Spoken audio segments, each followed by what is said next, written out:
Hey everyone, Chris Kim here, DevRel for Algorand, and today we're going to do a complete walkthrough of implementing a basic digital marketplace smart contract using Algorand Python. With Alkit 2.0, we can now write smart contracts with native Python, so you no longer need to learn a new smart contract language to build an application using blockchain. By the end of this video, you'll know how to use AlgoKit to initialize a project and write a complete and functioning digital marketplace application. So, let's get started. To initialize my project, I'm going to use AlgoKit. If you don't know what AlgoKit is, make sure you go check out the AlgoKit videos on the Algorand Developers YouTube channel, and make sure you have it downloaded to follow along with this video. To initialize a project, we're going to use AlgoKit init. Now, this command is going to start an interactive wizard that will ask you a series of questions to set up your project. The first question is going to ask you what kind of project you want to build. And we have multiple options here, smart contract, front end, or both smart contract and front end. And for this video, we're only going to focus on building the smart contract. So I'm going to choose the smart contracts option. Then it's going to ask you what language you want to write your smart contract, and I'm going to choose Python. Then it's going to ask for the name of the project, and I will name this digital marketplace.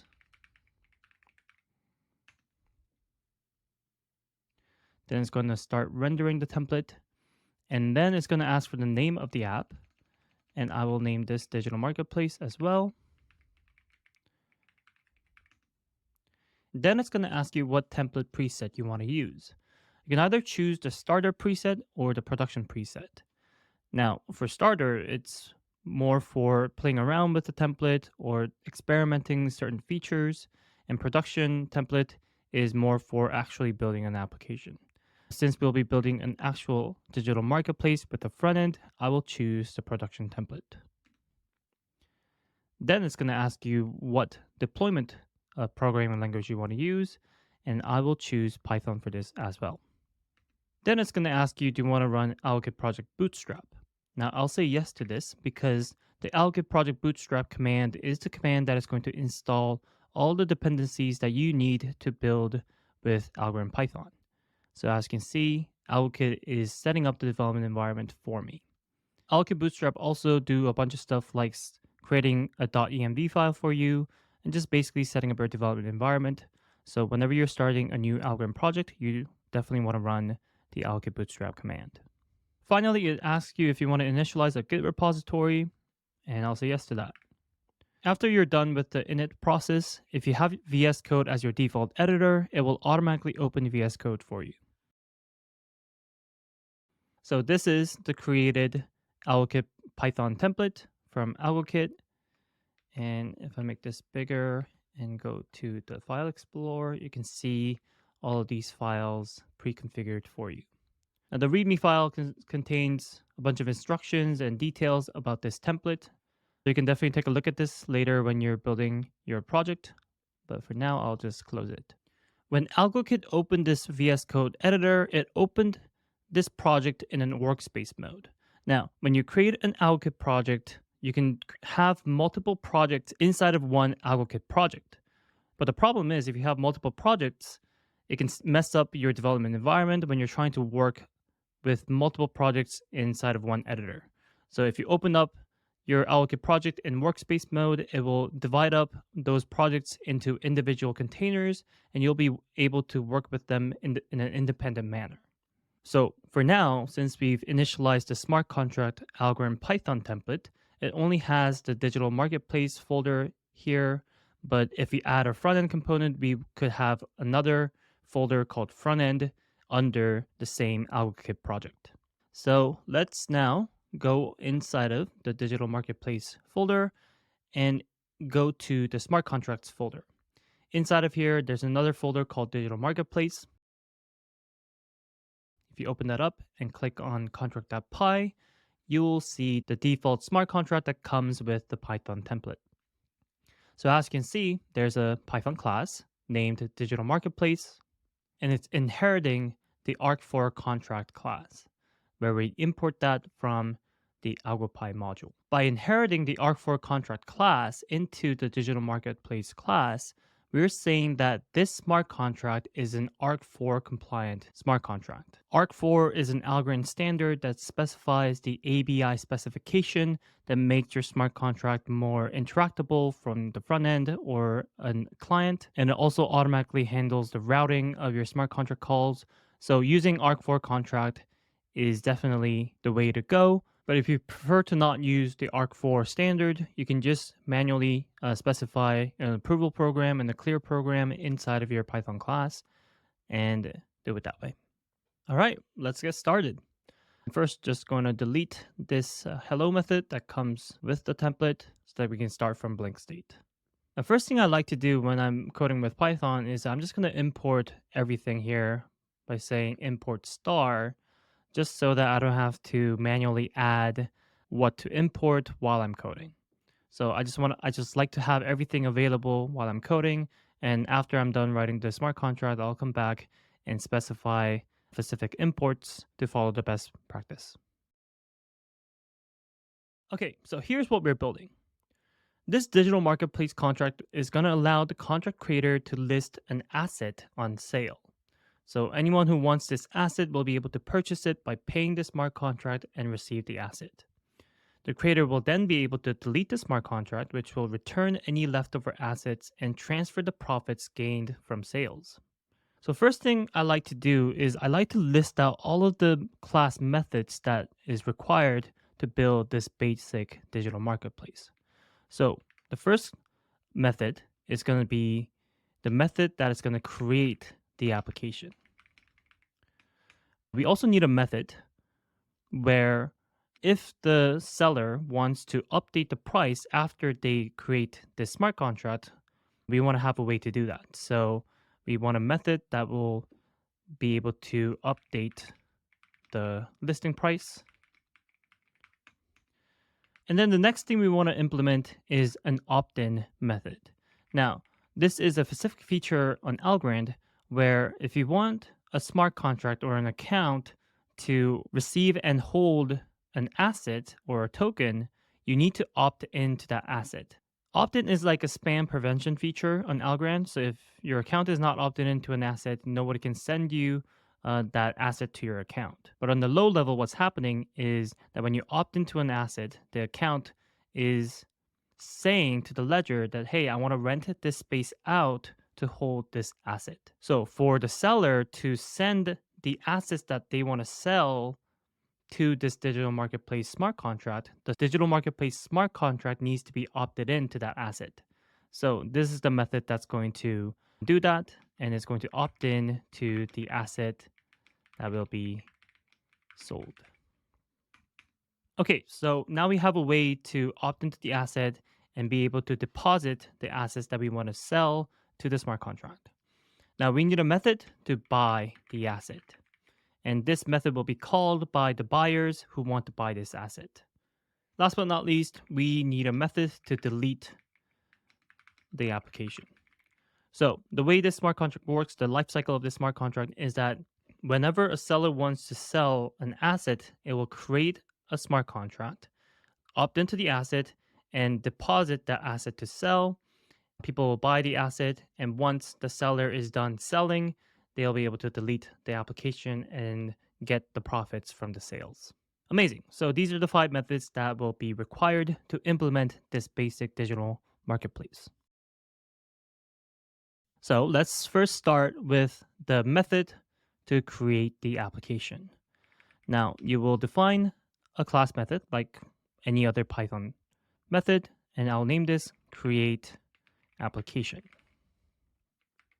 And because this is a class method, I'll have self as the first parameter. And then while I'm creating the application, I also want to set the asset ID, the asset that will be sold from the smart contract, and the price that I want to sell at. So I want to pass in the asset ID of the asset I want to sell and the unitary price. And this is going to return nothing. Amazing. But before we move on, we also need to set the type of these parameters. The asset ID's type is going to be an asset type. The type asset is a reference type. So on Algorand, we have the blockchain ledger, right? But whenever a smart contract method is trying to access the blockchain ledger, it doesn't gain access to the entire ledger, but the application call that is calling the smart contract method must specify what references that it wants to include that the smart contract method needs to really execute its logic. So by passing in the asset type in the variable name asset ID, we are referencing the asset with that asset ID when we are calling the create application method. So the smart contract will now have access to the asset that is recorded on the Algorand ledger, and it knows that it has to do something with this asset. So that's when you pass in reference types into a contract method argument. Later on, you will see different contract methods with arguments that has a transaction type, which are also reference types. I'll explain more in detail on what those look like later in the video. For the unitary price, we will set it as a uint64 type because it will be a number. Now, this uint64 is also a specific Algorand type that the AVM understands, where AVM stands for Algorand Virtual Machine. The AVM understands two data types, bytes and uint64. So whenever you can work with either of those types, you want to do that because that is the most efficient way to handle these data types. But with ARC4 contracts, it also supports various other data types that will be automatically encoded and decoded into the AVM basic types. But here, since this is a number, we're just going to use the AVM uint64 type. Now, while creating the application, I wanted to set the asset ID and the unitary price, and I can do that by doing self.asset ID is equal to asset ID and self.unitary price is equal to unitary price. But for this to work, I also need to specify on the class level what the data types of these states will be. So for asset ID, I will set that as uint64. And by just saying uint64 here, this is implicitly saying that asset ID will be a global state. Now in Algorand, there are three different types of state: global state, local state, and box storage. Global state is state that is available on a global level within the smart contract, where local state is a specific state that is recorded on the account level, where each account that is opted into the smart contract can have their own specific state. Box storage is a bigger, unlimited, on-demand state that you can use if you want to store more data on demand. But since asset ID and unitary price, they're both simple state that should be available to the entire smart contract, I'm going to set them as global state. And for asset ID, I set that it will have the data type uint64. And also for unitary price, I will set that as uint64 as well. Great. Now there's one more thing that I need to do here to make this a valid method for a smart contract. And that is to add this decorator at arc4.abi method, where the action that we want to allow is a no-op, and the create should be set to require. Now, let me explain what this is doing here. By decorating a class method with arc4.abi method, we're saying that this method is externally available for someone outside of the smart contract to call, and it is an ABI method. Now, within the parentheses here, though, we set allow actions equal to no-op, where no-op stands for no operation. So on Algorand, there are various different types of transaction types, and one of the transaction types is application call. And this specific transaction type is used when you're calling a smart contract. And for application calls, you can also set various different onComplete parameters, where onComplete are side effects that happen along with the application call. So, for example, if the application call has an onComplete set to opt in, that application call, along with calling a contract method defined inside the smart contract, it will also opt in the account to the smart contract. Another example, if an application call has an onComplete parameter set to delete application, then along with calling a class method defined in the smart contract, it will also delete the smart contract.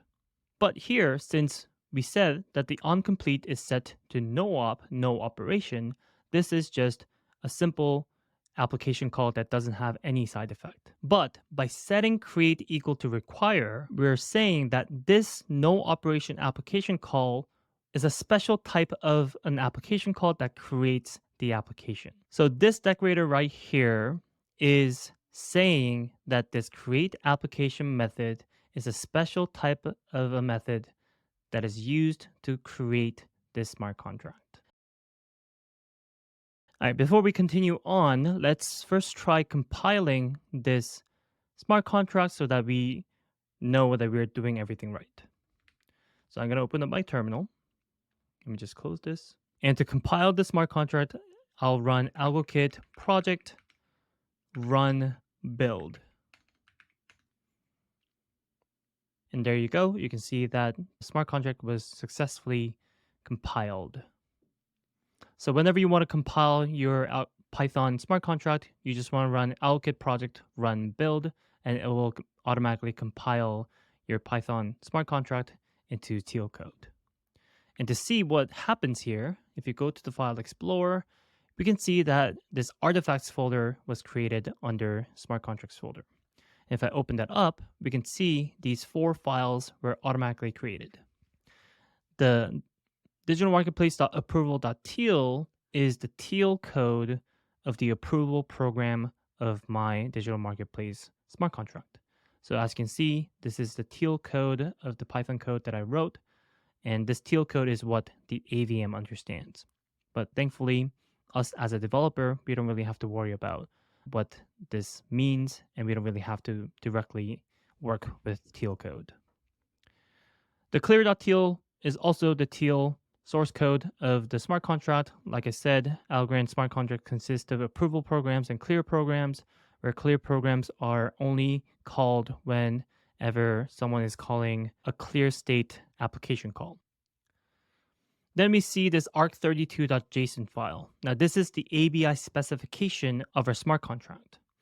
You can think of this as like an instruction or a specification of our smart contract that has all the details that a front end or a client that wants to interact with our smart contract needs.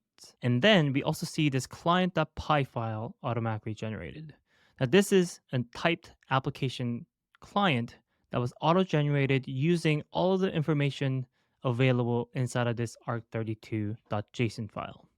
And this client will be used when we are writing our deploy script, interaction script, whenever we're writing code that interacts with the smart contract inside a front end, and so on. You'll see how this automatically created application client will be used later when we're testing the smart contract that we built today. All right, back to the smart contract. Now let's implement this second method here that will update the listing price. This method should be externally callable, and it should be called by the creator's account to update the listing price. Now, because this is an externally available method, we want to decorate it with arc4.abi method. And in this case, because we're not doing a specific method here, we don't need to specify any configurations here. And I will name it set price. And it will take in the self parameter and the unitary price that I want to update to. And it will have the uint64 type. And this is going to return nothing. And to update the price, all we want to do is do self.unitary price is equal to unitary price. And that will update our global state. Now, there's one big problem with this code right here. Currently, the set price method doesn't have any authorization logic. So anyone will be able to call this set price method. So if a bad malicious actor comes in and say, hey, I want to make the price 0, make it free for everyone, they could do that because anyone can call this method right now. So we need to make sure that this is only callable by the creator of this smart contract. And to do that, we want to assert that the transaction.sender, which is the sender of the application call that calls the set price method here, is equal to the global.creator address. The global.creator address specifies the address of the creator that deployed this smart contract. So by having this assert here, we're saying that this set price can only be called by the creator's address. Amazing. Let's compile that and see if everything works perfectly. And boom, it works. Great. On to the next one. This method right here is a method that should only be callable by the creator. And the creator should call this method to make sure that the smart contracts account is opted in to the asset that the creator wants to sell. So because this is an externally available method, we will decorate it with arc4.abi method. And I will name this opt-in to asset. It will take the self parameter again. And this time for the parameter, it's going to take in an MBR pay, which has the type gtxn.payment transaction. Now, this payment transaction type is a reference type. And this is referencing a payment transaction that happens alongside with the application call that calls the opt-into asset method. Now, I'll talk about this more later when I'm implementing this method right here. And this method is not going to return anything. Okay, so for the smart contract to opt into the asset, it needs to send a 0 asset transfer. Because to opt into an asset, all you do is send an asset transfer transaction that sends 0 amount, and you send that to yourself. So for the smart contract to send transaction, it uses what's called an inner transaction. An inner transaction is any type of transactions that is initiated by the smart contract. So to implement an inner transaction, you do itxn, and here we want to do an asset transfer. But here, as you can see in the IntelliSense, these are the different types of transactions that you can use here. But for now, I will do asset transfer. And like I said, first you want to define the asset that you want to transfer, which is self.asset ID, asset receiver, set to itself. So this smart contract's address. So we do that by doing global dot current application address, and asset amount, which is set to 0. Great. So we created the asset transfer object. And now to submit that, we want to do dot submit here. Amazing. So let's take a look at what we're doing here. We've created an inner transaction, which is an asset transfer transaction type. And we're saying that the asset that we want to transfer is an asset that has this asset ID, which is stored inside of our global state over here. Oops, I noticed something that I did wrong here. So what I did wrong here is that when I was passing in the asset ID here, I set the type as asset type, but the global state that is storing the asset ID is set to UN64. So we actually need to extract the asset ID inside of this asset type. So to do that, we do asset ID dot ID, and that is going to get the UN64 type of the asset. So coming back down here, so that's how we specify what asset that we want to transfer. we also set the asset receiver set to this smart contract's application address. Now, on Algorand, the smart contract itself is not an account. That's why the smart contract has what's called an app ID, which is a unique identifier of the smart contract. But to send tokens to the smart contract, you're actually sending it to a linked application account. So every Algorand smart contract has an associated application account. And to access that, we do application address and not application ID. So that's why doing current application address here. And then finally, we set the asset amount equal to 0 because that's how you do an opt-in transaction. But there's another thing that we need to consider here. Whenever you're opting into an asset, you need to pay the minimum balance of holding an asset because you're basically renting a space on the ledger. So you have to pay for that rent. So that's why we are grouping this payment transaction with the opt-in to asset method call. So by passing in this payment transaction reference type here, we are saying that to call the opt-in to asset method, you need to atomically group and send a payment transaction as well. But right now, we don't know what this payment transaction is doing. It just says that this MBR pay is a payment transaction. We don't know how much, we don't know who we are paying, and who it's coming from. So we need to write some logic here that specify that this MBR pay is an actual payment to the smart contract to cover the minimum balance to opt into the asset. So first thing we want to assert is that we want to assert that the transaction.sender, the account that called the opt into asset method, is the creator of the smart contract. So we do that by doing global.creatorAddress. Next, we want to assert that the smart contract is not already opted in to the asset. So to do that, we want to do assert not global.current application address is opted in to the asset, which is self.asset ID. So this code right here is saying that you want to assert that the current application account is not opted into the asset with this asset ID that is stored in the global state. Great. Now let's make some assertions for the payment transaction. We want to assert that the receiver of this payment transaction is indeed this smart contract. So to do that, we want to do mbr pay.receiver is equal to global.current application address. The next thing we want to make sure is that this payment transaction is actually sending the amount of algos to cover the minimum balance to opt in to this asset. So you want to do assert mbr pay.amount is equal to global.min balance plus global.asset opt-in min balance.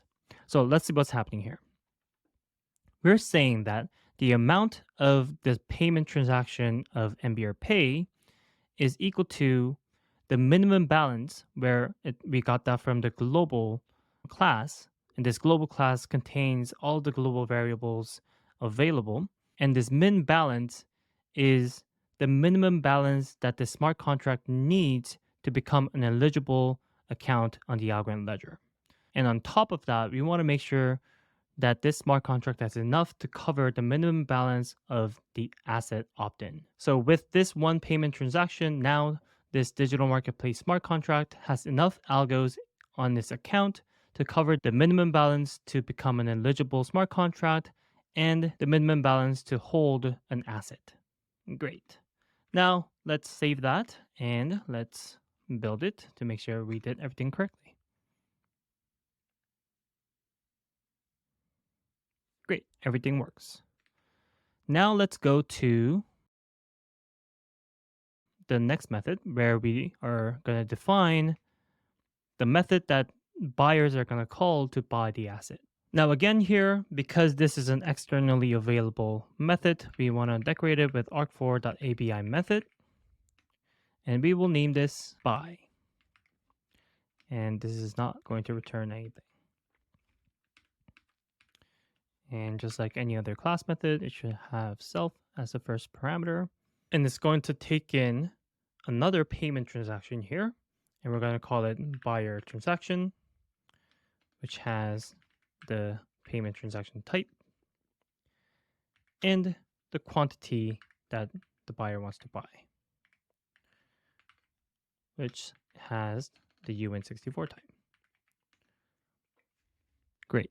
Now, again, the reason why we're including the payment transaction here is that we're saying, hey, to call this buy method, you need to atomically group payment transaction with this method call.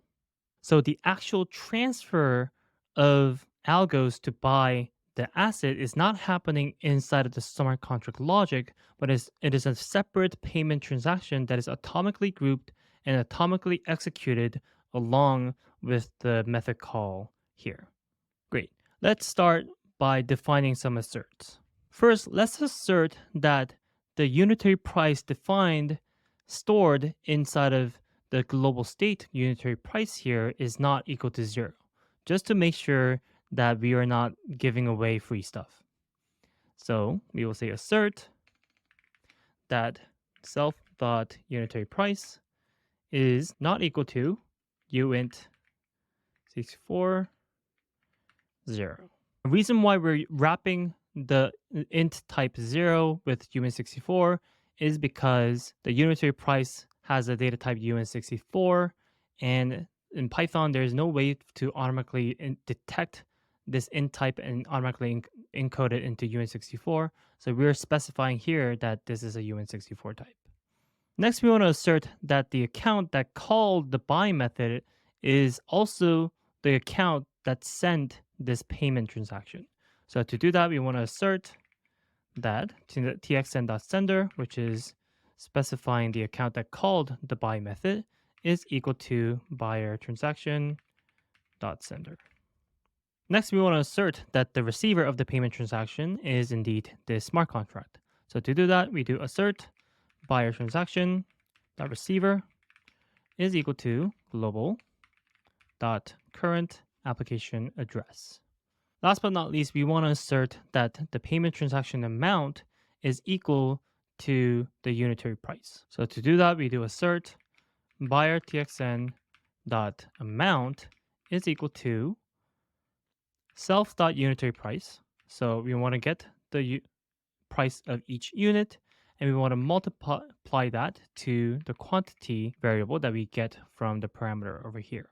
So this is saying the amount of the payment transaction should be equal to the price of each unit times how many of the asset that the buyer is trying to buy.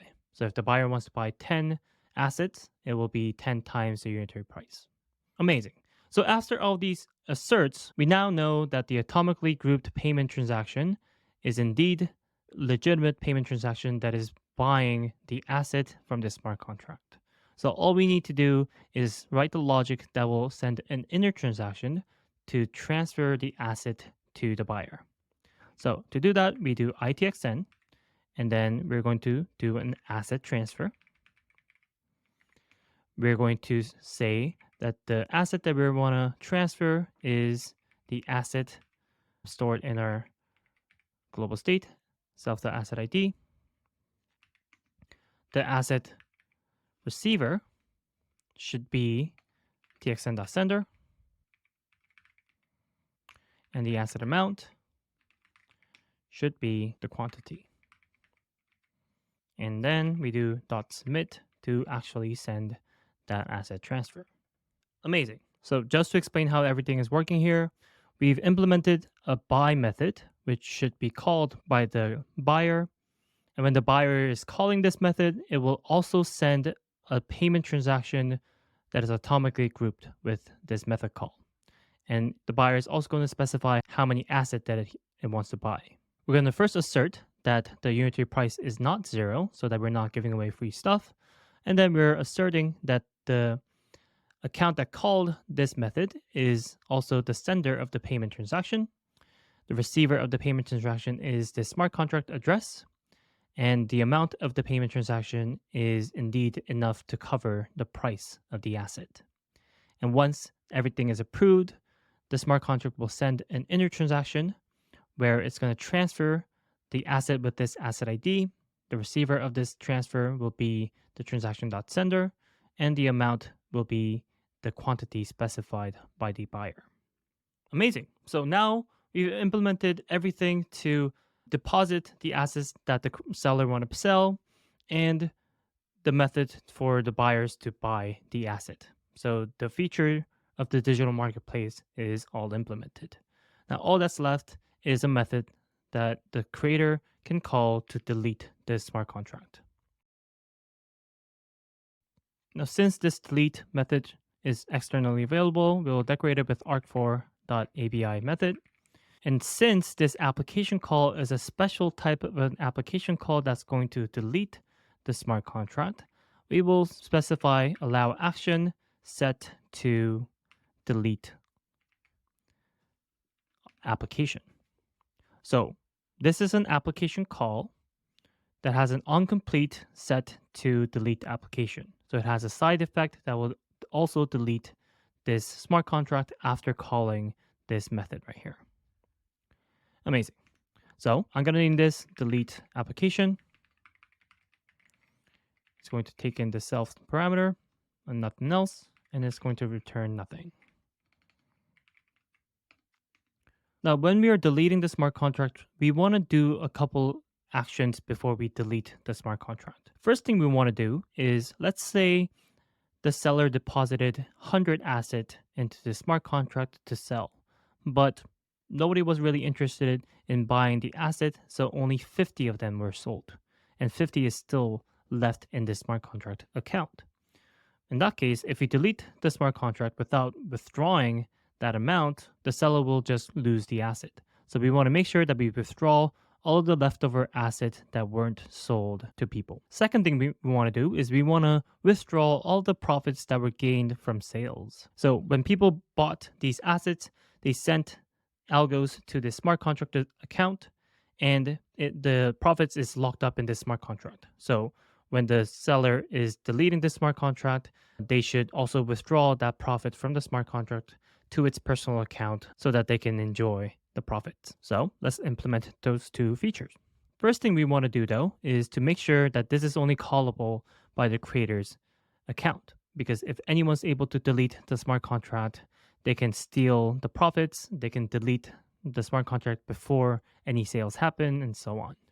So we want to assert that the sender of this transaction is equal to the creator account. Now let's implement the first feature to withdraw all the leftover assets. So to do that, we want to send an inner transaction, which is an asset transfer. We're going to transfer the asset that has self.asset ID, and the receiver of this asset transfer should be the creator's account. Now, when we're specifying the asset amount, this value could change based on how many assets are left in the smart contract. So what we're actually going to do here is we're going to set this equal to 0, and then we're going to add another configuration here called asset close to.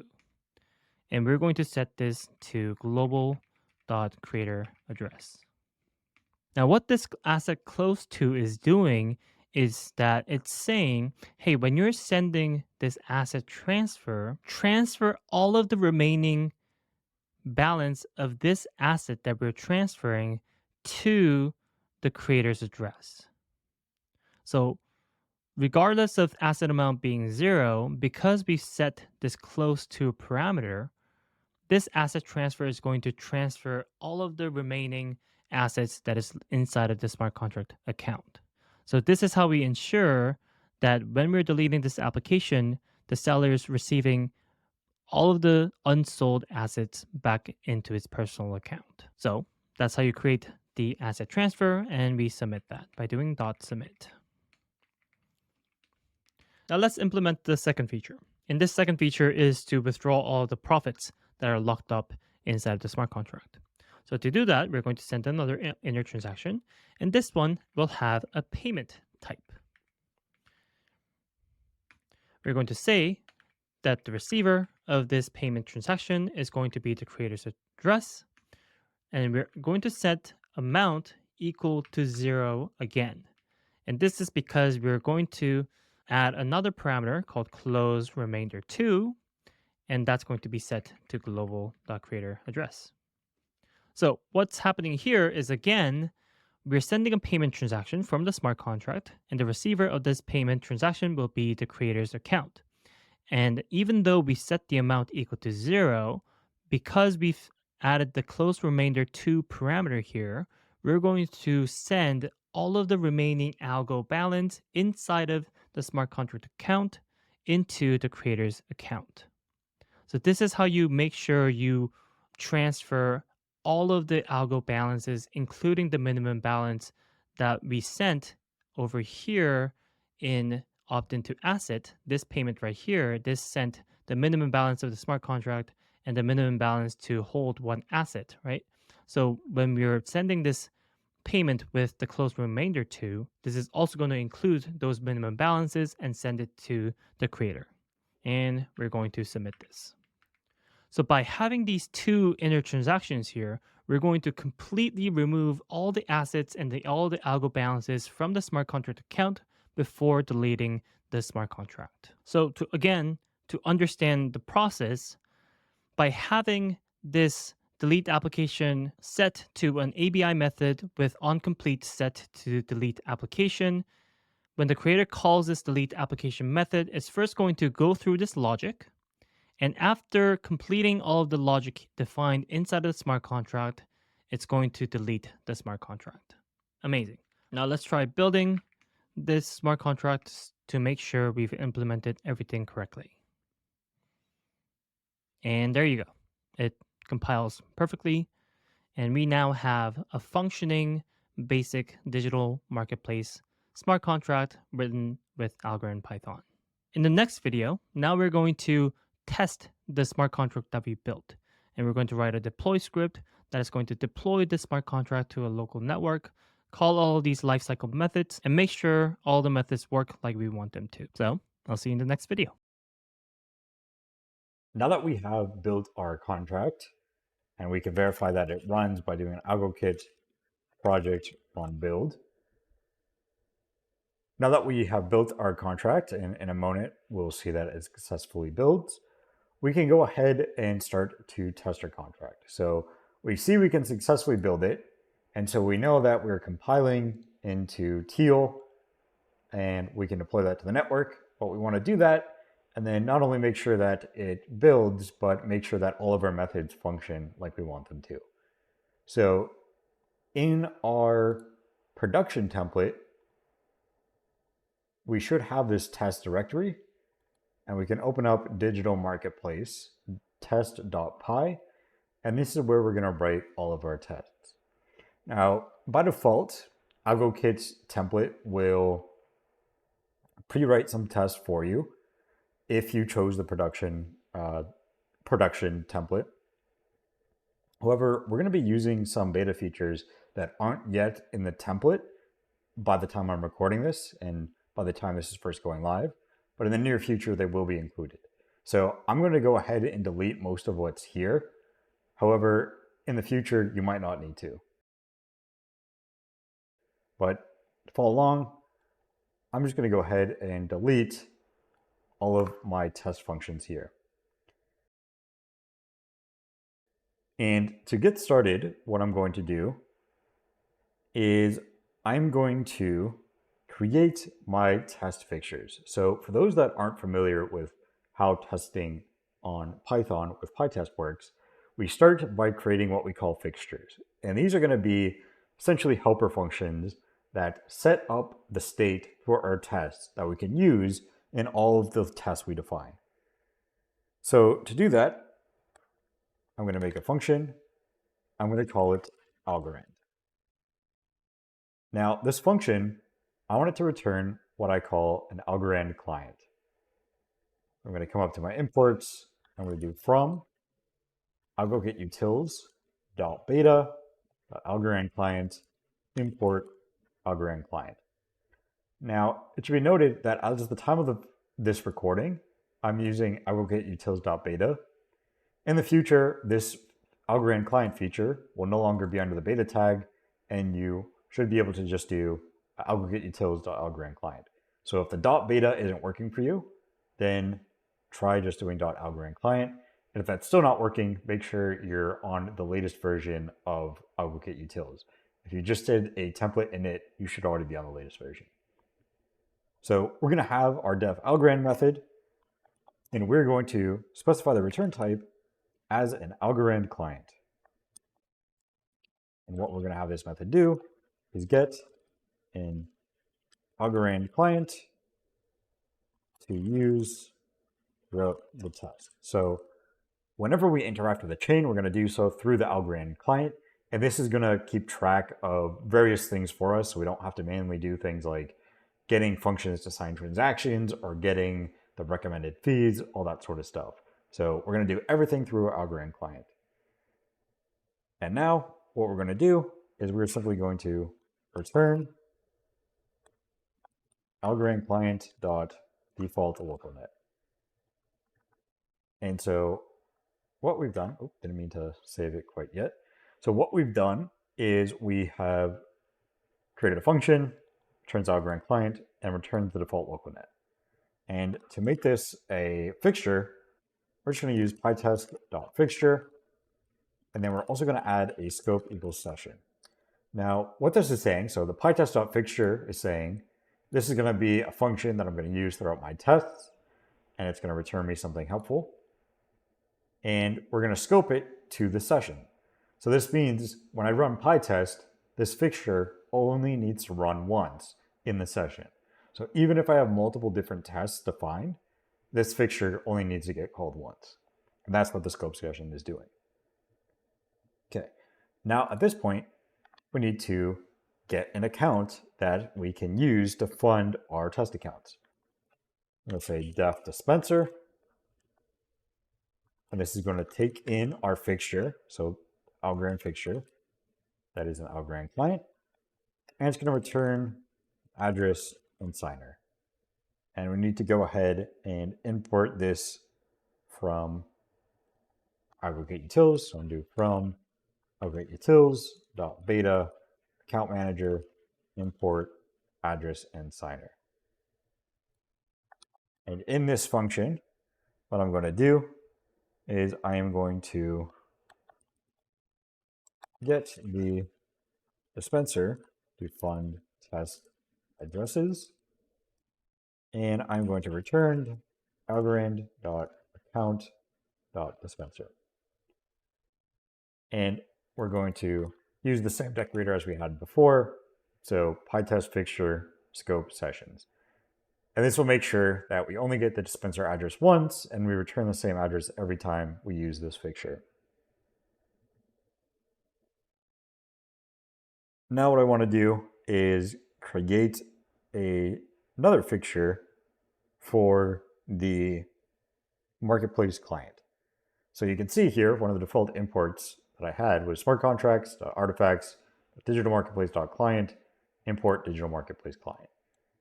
And if we take a look, client.py, this is a file that was auto-generated by AlgoKit when we ran project build all. Or excuse me, AlgoKit project run build. So when we did project run build, it generated this client for us. So we're going to go ahead and make a fixture called digital marketplace client.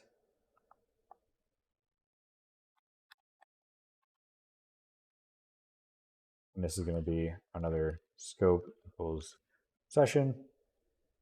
I just realized I need to change this to session, not sessions, my mistake there. And this is going to return the digital marketplace client.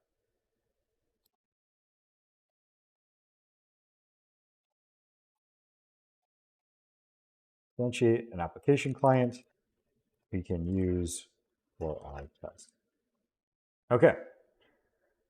Now, what we need to do is we need to go ahead and we're going to say our client is going to be digital marketplace client.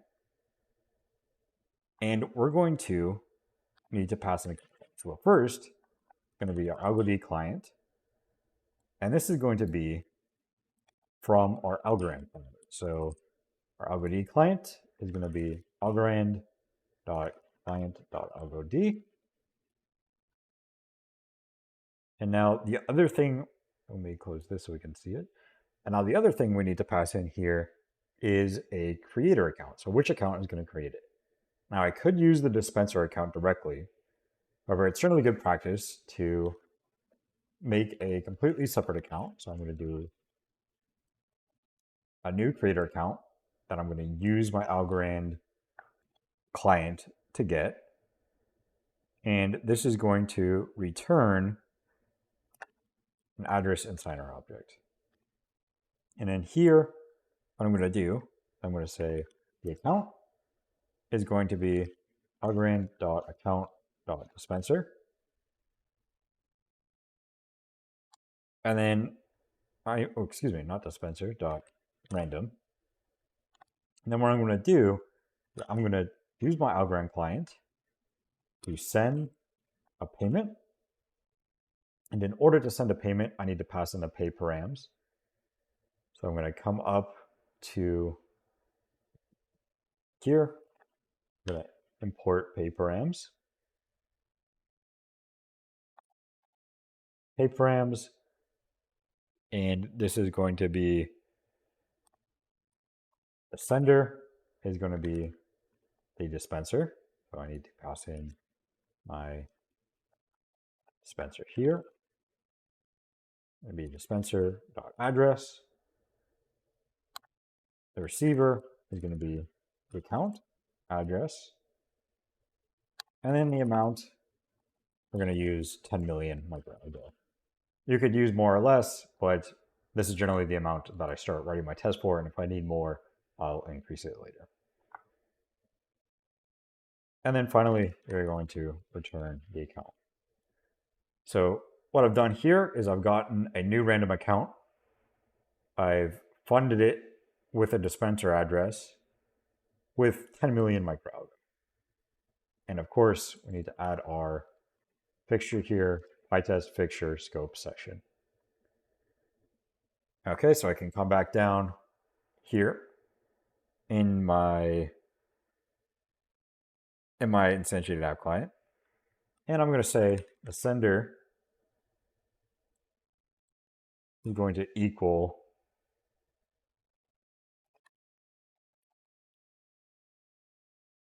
the creator dot address. Let me bring us on a new line just so we can see as I'm typing it. And then the signer is going to equal creator dot signer. Okay, so we now have a client that is going to connect to the network using our Algorand client algod, and we're going to create it using the creator address. And now what we can do is we can call client.create, create application, and we are going to need to pass it in these two arguments here. So for our unitary price, that's straightforward. We can just say unitary price equals 0. So by default, we're going to start off with a price of 0. And we're also going to need to pass in our asset ID. And so we're going to come up here and we're going to create a new fixture for creating a test asset. I want to do a pytest.fixture, go session. I'm going to say test asset ID. And here we're going to use a creator.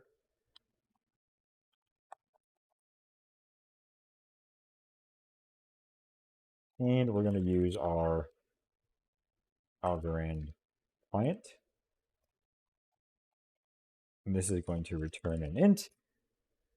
And here what we're going to do is we're going to say our sent transaction is going to be algorand.send asset create. I'm going to go ahead and need to import our asset create params.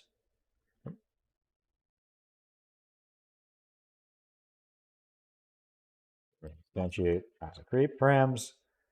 And this is going to be sender is creator.address and total is going to be 10.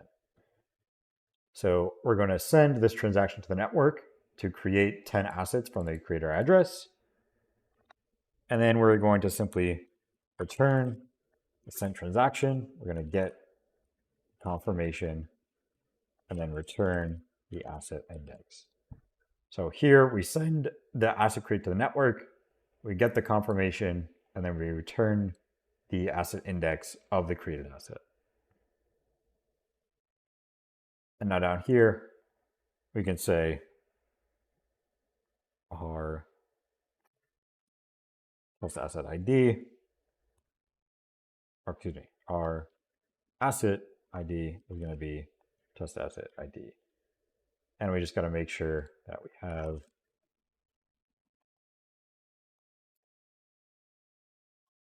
our fixture defined here in a function.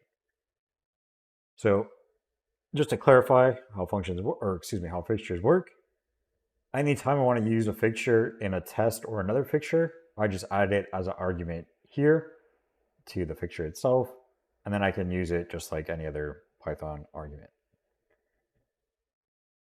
And now what I'm going to do to make sure I have all my fixtures set up, I'm going to do def test pass. Here, I'm just going to, I'm just going to pass. And this is basically just going to make sure that our digital marketplace client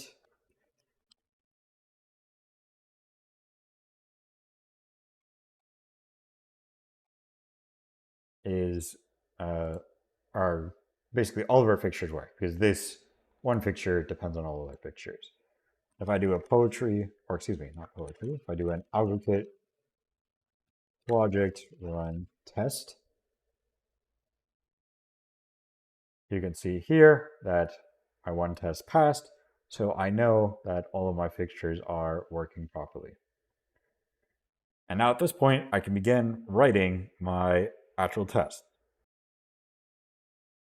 So by the time we get the digital marketplace client, we've already created it. So the next thing we want to do after we create is call the opt-into asset method. So I'm going to change this to test opt-into asset. And in here, I'm not only going to use the digital marketplace client, I'm going to use the creator, it's going to be address and signer. The test asset ID is going to be an int, and my Algorand client. And what I want to do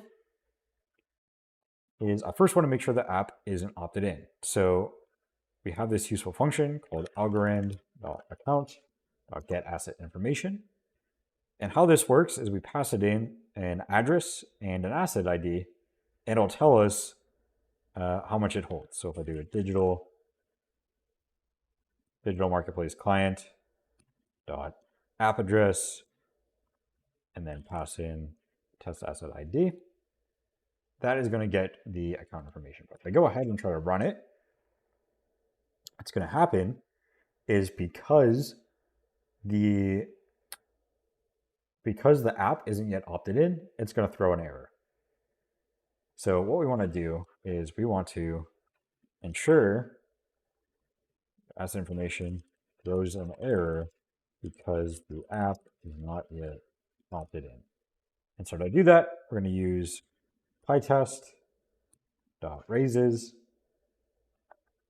and we're going to expect this to be, if we take a look,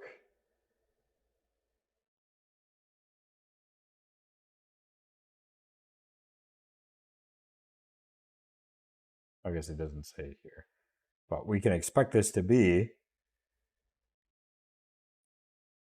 algo SDK. Oh, we need to import algo SDK here.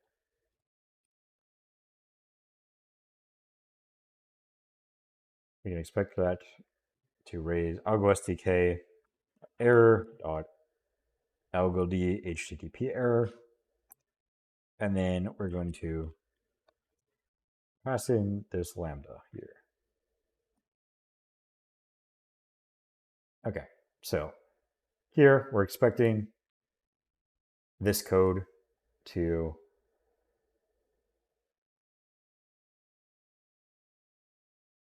why is this not working? So it's actually not the error. I didn't look closely enough, so that was not the error I expected it to be.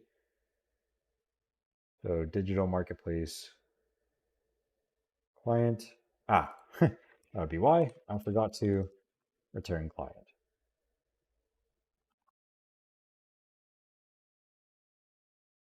Okay, so now if we go ahead and run this again, we can see that our test executed successfully. So this did indeed throw the algod HTTP error.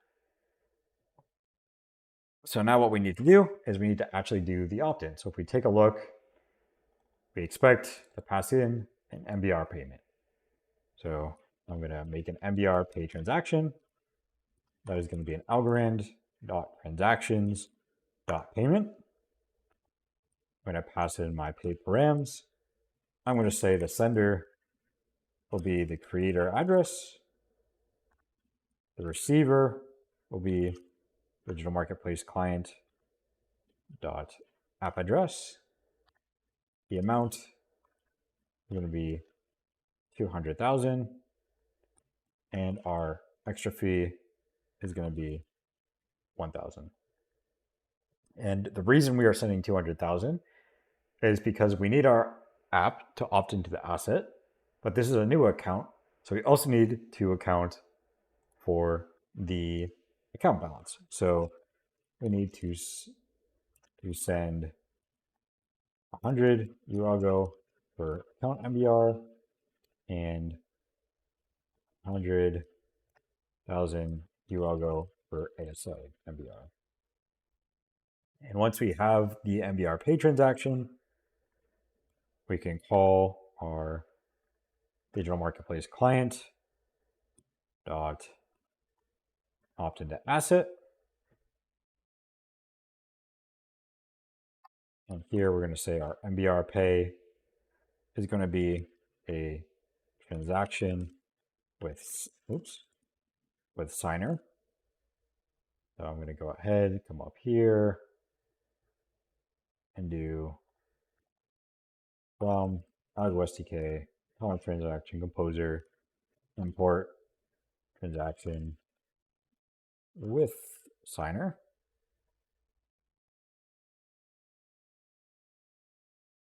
So it's going to be a transaction with signer, and transaction is going to be the MBR pay transaction, and the signer is going to be creator.signer.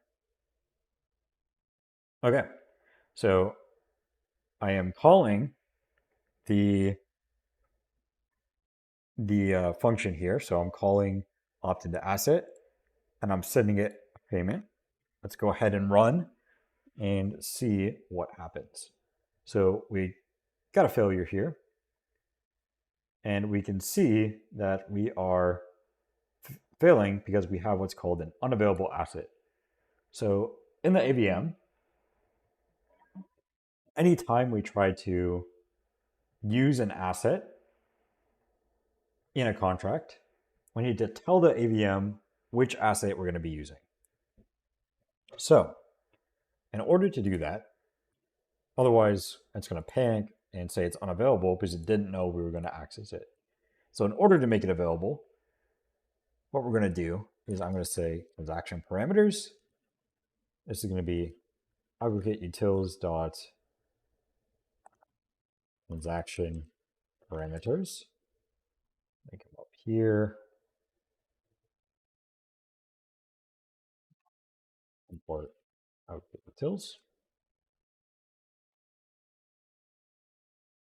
So aggregate utils transaction parameters. And we're going to say foreign assets is going to equal our test asset ID. And the reason we're doing this is we are using this asset in the contract. Thus, we need to tell the AVM its asset ID. And I should also mention, in the near future, this will be done automatically. So when we actually get to the front end portion where we're integrating this with Jest, you'll see that there's an option in AlgoKit to do this automatically for us. That isn't yet available in Python, but it will be in the near future, and this will be done automatically. So depending on how far in the future you're watching this, you may not need foreign assets. So try to run the test without this first, and if you get this error, then you know you need to add the foreign asset. I'm going to go ahead and run this test again, and I can see it executed successfully, but I'm just going to go ahead and add some asserts here. So I'm going to first save the return of this in result, and I'm going to assert result dot confirmed round, and then I'm also going to assert Algorand dot account dot get asset information. It's going to be our digital marketplace client dot app address, the asset ID. We're going to get this asset ID, and we're going to get the asset holding and then the amount, and make sure that is equal to 0. Oops, 0. Oh, not in TypeScript. And so basically what we're doing here is before, when we tried to run this function, where is it? We raised an error. So when we try to do this, it raised an error. But now that we have called the opt-in to asset method, we should now be able to call this get asset information and see the account is now opted in, so it doesn't throw an error, but the balance is still 0 because we haven't sent any yet. So we can go ahead and run that, and we can see that works. And now we can go on to our next function. So we're going to be using a lot of the same fixtures, so I'm just going to go ahead and copy this down here. And we're going to, name this to test deposit. And we're going to do something very similar as we formed our earlier call, except if we recall our deposits, or actually, we don't need to call this smart contract. We just need to send a transaction. So I'm going to say result, and this is just going to be a send asset transfer, and we're going to pass in asset transfer params, and we just need to make sure that we have that imported. Asset params.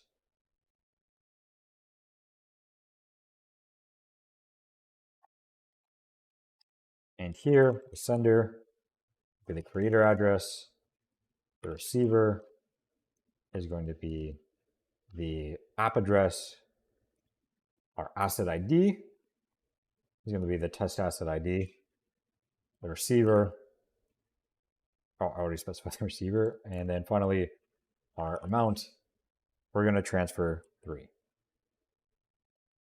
Okay, so we're going to transfer 3 of the asset from our creator account to the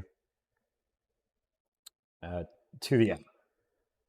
And we're going to make sure that we have a confirmation.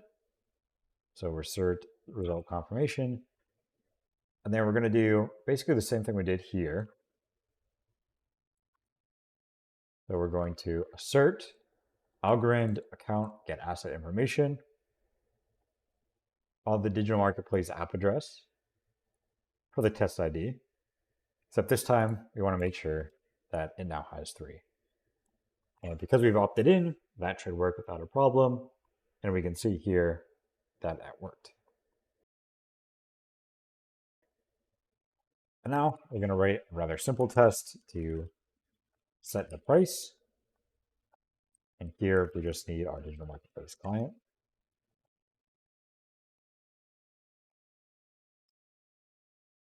I'm going to say result equals digital marketplace client dot set price, unitary price.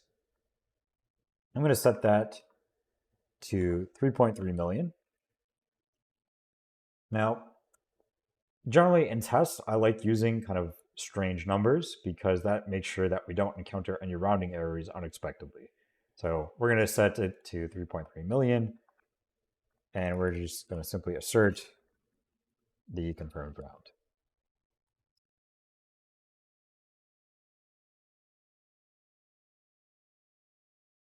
Okay. So we confirmed our set price function worked, and now we're going to test our buy function. I'm going to go ahead and copy the same test buy. Let's say buyer. So actually, I should start by saying we're going to need a new account in order to actually buy the assets. So we're going to say our buyer is Algorand account.random. Now, if I was going to be using this account in multiple places throughout my test, I would make this a fixture. But for now, this can just be a variable. So create new account to be the buyer. And then I'm going to use the dispenser to fund buyer. So much like I did earlier, I'm going to do Algorand send payment, pay params, sender is dispenser, dispenser, the address, signer,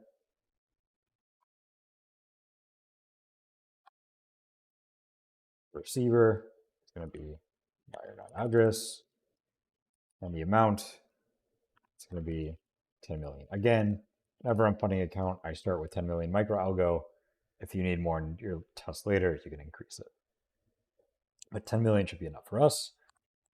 And one thing we need to do is we need to opt the buyer into the asset. So in order for an account to receive, it needs to opt in. We do an Algorand send asset opt in, and we're going to pass in asset opt in params. And we're just going to go ahead and make sure we import that as well.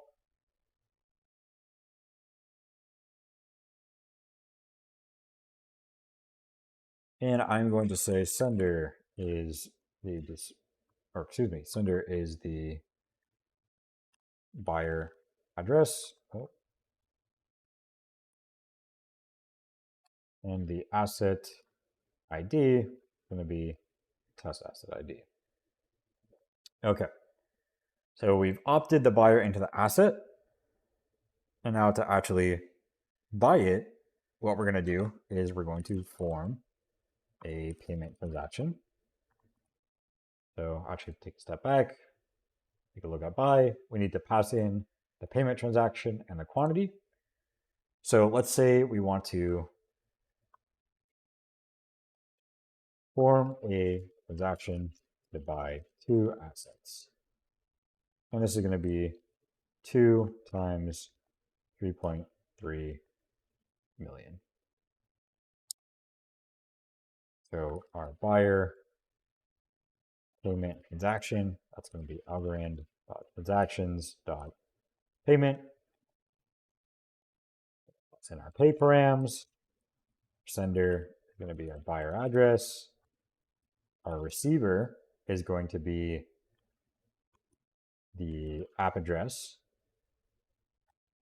The amount is going to be 2 times 3, 3. And then actually we'll set the extra fee to 1,000 in order to cover the inner transaction. So again, in our buy, every time we have an inner transaction, we need to double our fees in order to pay for that fee. If we didn't have that fee, then the transaction wouldn't properly go through. So we formed our buyer payment. And now we just need to do the actual app call. So digital marketplace client dot buy. And here the buyer transaction is going to be transaction with signer. The transaction is buyer payment transaction. The signer is going to be buyer dot signer. The what's the other argument called quantity is going to be 2. And then we're going to specify our transaction parameters. Maybe aggregate utils dot transaction parameters. I'm going to say the sender is going to be the buyer address. Signer is going to be buyer dot signer. And again, we need to tell VM about the asset we call the use. So we're going to say foreign assets equals test asset ID.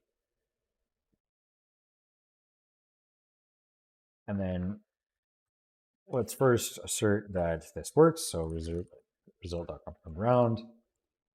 I can go ahead and test that. And you can see the test executed successfully.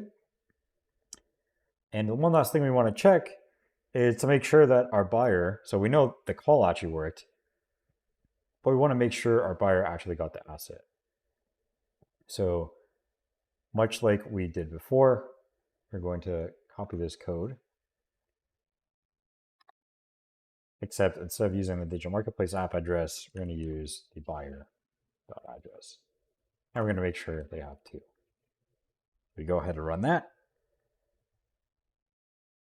And indeed, the buyer now has 2. So we have successfully sent a payment transaction alongside this buy call in order to pay for 2 of the asset priced at 3.3 each. And then we verify that we actually got the asset after calling it. And finally, take a look at our contract. The one thing we're left to do is delete application. So again, we're going to copy this. And we're going to call this test delete application.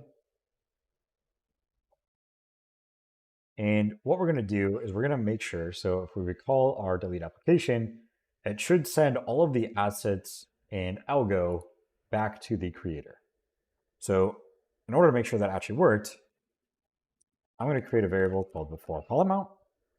I'm going to use algorand.account.get get information of the creator address. And I'm going to save the amount. So before I delete the application, I want to record how much the creator address holds. And then what I want to do, say results equals the marketplace client dot delete application. And we're going to say our transaction parameters. We need to aggregate utils dot transaction parameters. Foreign assets is going to be asset ID. Again, we're doing this. We are sending the asset in the call, so we need to tell the AVM. And now what we're going to do is we're just going to go ahead and run that test to make sure that we actually passed. But we're just going to assert result.confirmed round. And we're going to verify and then what we're also going to do is we're going to get the after call amount. So okay, let me just copy this. So same as before call amount, except now we're going to call it after call amount. And we are going to assert that after call amount minus the for call amount is going to equal 2 times 3.3. Whoa.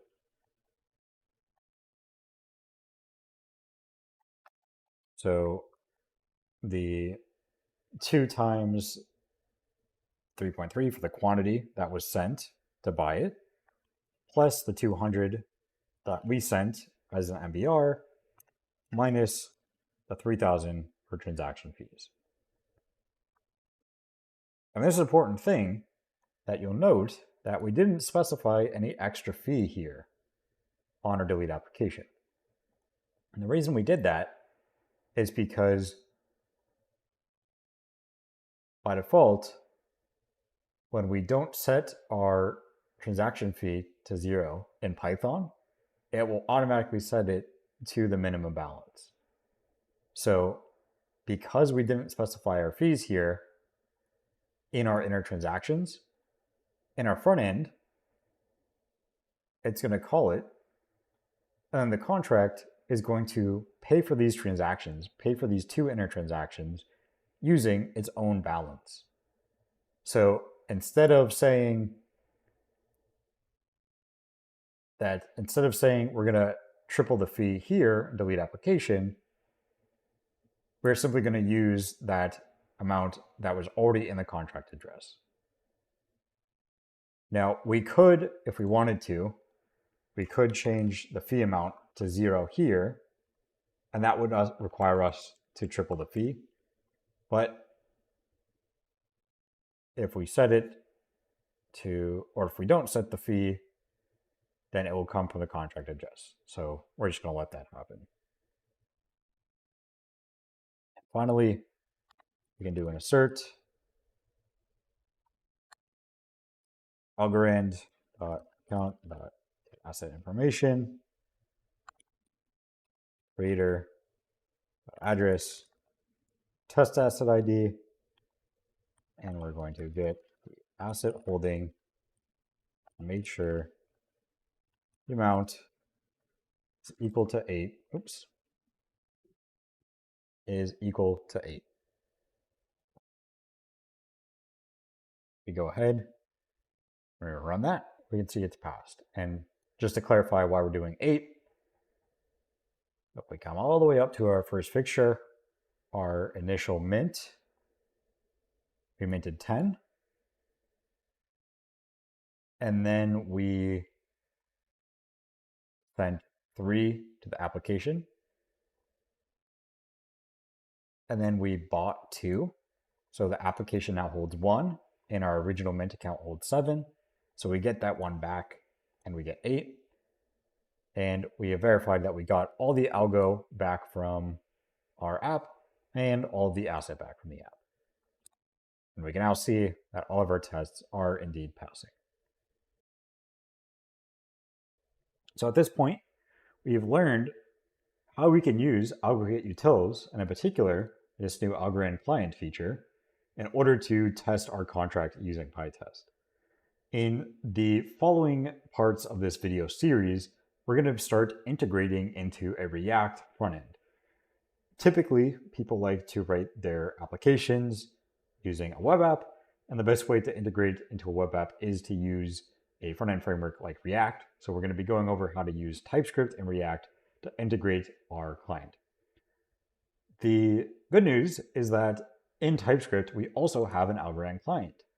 So a lot of the things we learned here are also going to apply to our front-end integration in TypeScript.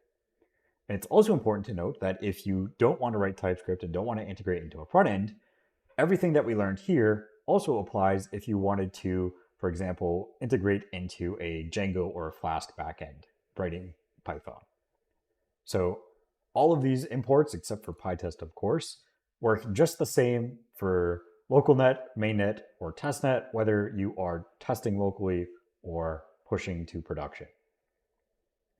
So, for example, to interact with my digital marketplace client on mainnet, I instantiate a digital marketplace client, and I instead pass it an AlgoD instance from mainnet instead of localnet. And then everything else from there on out works the exact same. So by learning how we can test our file here, not only do we learn how to test it, which is nice, but we've learned how we can actually interact with the contract in many different contexts, not only in local net testing. That's the beauty of AlgoKit utils, is that all the code is going to be the same, regardless if you're on testnet, mainnet, or localnet, and regardless of what you're doing. So with this information, we're going to take it, translate it into TypeScript in the next sessions, and show you how we can create the full stack dApp. If you aren't interested in doing the front end, I hope you enjoyed learning Python, and make sure you stay tuned for our intermediate bootcamp series that will be available live and on YouTube as well. Hope you all have enjoyed, and hope to see you in the TypeScript session. Hey everyone, now that we have written our digital marketplace contract and we've tested it, the next thing to do is talk about how we begin to integrate it into our front end. Now, in this specific video, I'm going to be integrating it into a React front end using the AlgoKit template. However, if you don't want to use React or don't want to use the AlgoKit template, a lot of what we go over here, especially in the beginning, is still going to apply to other frameworks. So even if you aren't a React person and you want to learn how to integrate into another framework, definitely stay tuned because we're going to be talking about some general practices about how we can integrate our smart contracts into any front-end code base. So to get started, like I said, we're going to be using an AlgoKit template, just like we did an AlgoKit template for smart contracts. So if you notice, at the very beginning, if you remember, when I did an AlgoKit init, I made a project called Digital Marketplace, and I just did a smart contract, and that project is called projects/digital marketplace. In order to add a front end to my project, what I'm going to do is I'm going to open up the entire workspace in CodeSpace, or excuse me, in VS Code here. So I'm going to, so from the root, I'm going to run code and then go back to directories.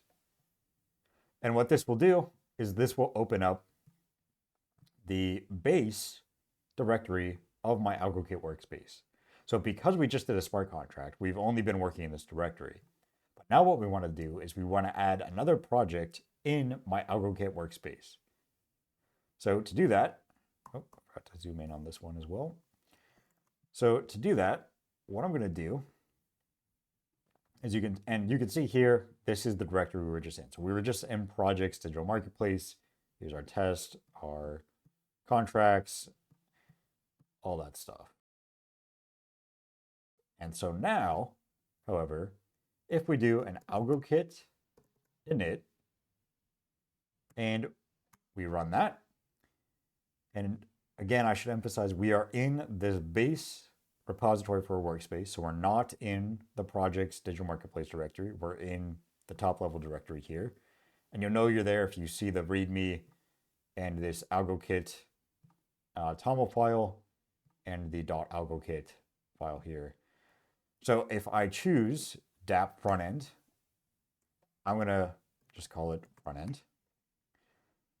And I'm going to choose the production template. The main difference between production and starter is production has more libraries. Because I'm not a good front end developer, choosing the production template actually makes it easier for me to make a somewhat good looking website. So I'm going to do that.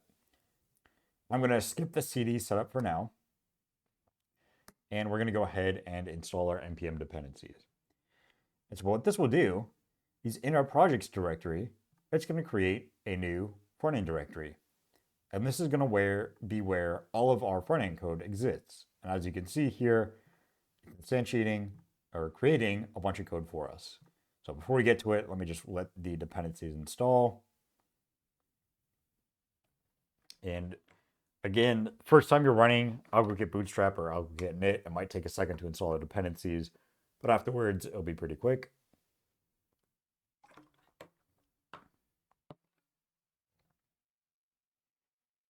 Okay, and I'm just going to close out of the front end directory because I still want to stay here in this top level for a second. And so what we can see now is in our root workspace, we have our digital marketplace with our contract and our front end, which has all of this React code for creating a simple front end. So now if I go into my front end directory, let me code projects front end. I can close out of this, make that bigger.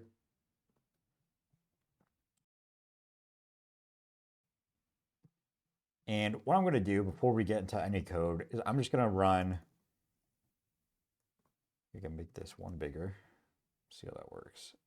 I'm going to run npm run dev. And what this is going to do is it's going to start up a front end project. Or actually, let me go have this screen ready to go. So it starts this welcome to AlgoKit, where we can look at the AlgoKit CLI repo. We can connect our wallet. Right now, because we're on localnet, we're just connecting to our local wallet. And then we can send some transactions. But we're not going to go through that. Instead, we're going to be modifying this template to interact with our digital marketplace. So if I come back here, what I'm going to do is if we take a look and we come, actually, if I do an npm run dev again, and we take a look at one of the steps, is this AlgoKit project link all, and it's generating a client for us. And so this is how we link our front end to our, how we link our smart contracts to our front end. So if I copy that command and just run that independently, so it's a little easier to read the output, you can see what's happening here is that we're generating a TypeScript client code, much like how we generated a client for our testing, except this time, by running project link all, it's not putting the client in our smart contract directory. It's putting it here in source, contracts, and then here's our digital marketplace client. So it's still using the same client that we used in our testing, but it's automatically linking it to our front end for us. And so this AlgoKit project link all command is going to be what we use as you iterate on your contract and want to update your front end. You run AlgoKit project link all, and that'll pull in all of your contract clients. And I say all because one given, so if we come back or take a look out at the projects directory, we could have multiple projects that all have smart contracts, and one of those projects could have multiple contracts. So running link all ensures that our front end gets all of the clients that we want to bring over. Okay. Now, what we're going to do is we're going to attack this kind of piecewise. So like I said, at the beginning, we're just going to write kind of framework agnostic code. We're not going to be going right into React. We're just going to be writing basic wrappers around our typed client so that we can easily plug it in to a React component that we later create. So actually what I'm first going to do is I'm just going to commit this just so we can more easily see the files that we create. And what I'm going to do, and I'm going to come to source. I'm going to create a new file called methods.ts. And what this file is going to contain is, like I said, wrappers around our generated client. So first thing I'm going to do is I'm going to import star as AlgoKit from Algorand Foundation / AlgoKit utils, and I can't save right away because it'll complain about not being used. And then I am going to import my digital marketplace client from contracts digital marketplace. Okay. Now at this point, I can go ahead and start writing my wrapper functions. But before I do that, I need to quickly do some magic. I'm going to pause the video, make sure I install the pre-release version of AlgoKit utils so it matches the version you're going to have when you first get started. So just give me 1 second. Okay, I'm back. And again, you don't have to worry about what I just did. It'll be done for you automatically by the time you're watching this video. but because I'm recording in advance, I had to do some behind the scenes magic, but it should be working now. So now I've imported AlgoKit in my digital marketplace client. I'm going to start writing some wrappers around the methods that I need to actually interact with my contract. So of course, the first thing we're going to do is write a function. It's not going to be async. Write a function called create. And this is going to be a wrapper around our create application function, the function that we call to actually deploy our marketplace. So in here, I'm going to pass in a couple of variables. I'm going to pass in my Algorand client. I'm also going to pass in my digital marketplace client. And here, throughout this code, I'm going to call it DM client. In our test, we just called it app client because we were just testing one app client, obviously. But here in your front end, you don't want to make the assumption that you're only going to be integrating with one client. There, in the future, you might integrate with multiple clients. So it's good to give it a variable name that makes it clear that this is the client for the digital marketplace. And so let me just start with that, and then we'll add more variables or more arguments as we need them. Okay, now in this function, what I'm going to do is I'm going to return an async function. And when we actually get to using it, it'll be a little bit more clear why. But the general idea is that I want to create a function that I can pass to a React component that can then return an async function that we wait and be able to update our UI from. So when I click a button, I want it to show that it's loading and doing something, and that something is going to be defined by the function we return. Right? So I'm going to say, and again, if that doesn't make full sense yet, we'll connect it better how it connects up when we actually get to the React integration. But for now, follow along, and we're just going to create an async function here. And in this async function, again, it's going to be important that this is just going to be no arguments. And it's going to be a void return as well, because this is just going to be a callback function in our React component. So the first thing I want to do is I am going to create my application. So I'm going to call DM. Oh, wait. Why does my thing keep showing up? Okay. Sure, we can get rid of the terminal for now. Await DM client dot create application. Okay, so far nothing new, much like we did before. And if we recall our create application, it's going to take in two arguments, the asset ID and our unitary price. So I'm going to come up here and I'm going to come up here and I'm going to add asset ID. Actually, let me call this asset being sold, just to make it a little bit more explicit. And then I'm also going to add the unitary price. And that is going to be a big int as well. Okay. And so now we can say asset ID going to be asset being sold and our unitary price. Okay, so right now we have this function that if we passed it to a React component with the proper arguments, it would know the callback function to call, or it would call this callback function and create the application. But we need to do a little bit more. So in this example, basically what I want to happen is I want to write this front end to support someone that might not have an asset yet. So maybe they're not coming to the marketplace to sell an asset they already have, but they're coming to the marketplace to sell a brand new asset. And in our simple example, this asset doesn't really mean anything. But in a full stack production app, maybe this asset represents some physical good or some other digital good that's off chain. And so we want a way for people to come to our site and easily be able to create the asset when they create their marketplace.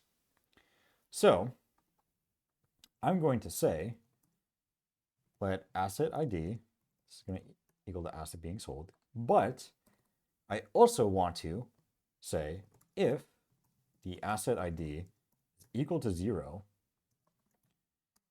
then I'm going to create an asset. So I'm going to say const asset create is Algorand.send asset create, and I'm going to just match the quantity. So the total is going to be, and we need to know how much we're being sold. So we're going to add a quantity argument here. So our total is going to be quantity. And then we're also going to need our sender to be passed in. So I'm going to pass in our sender here. Okay.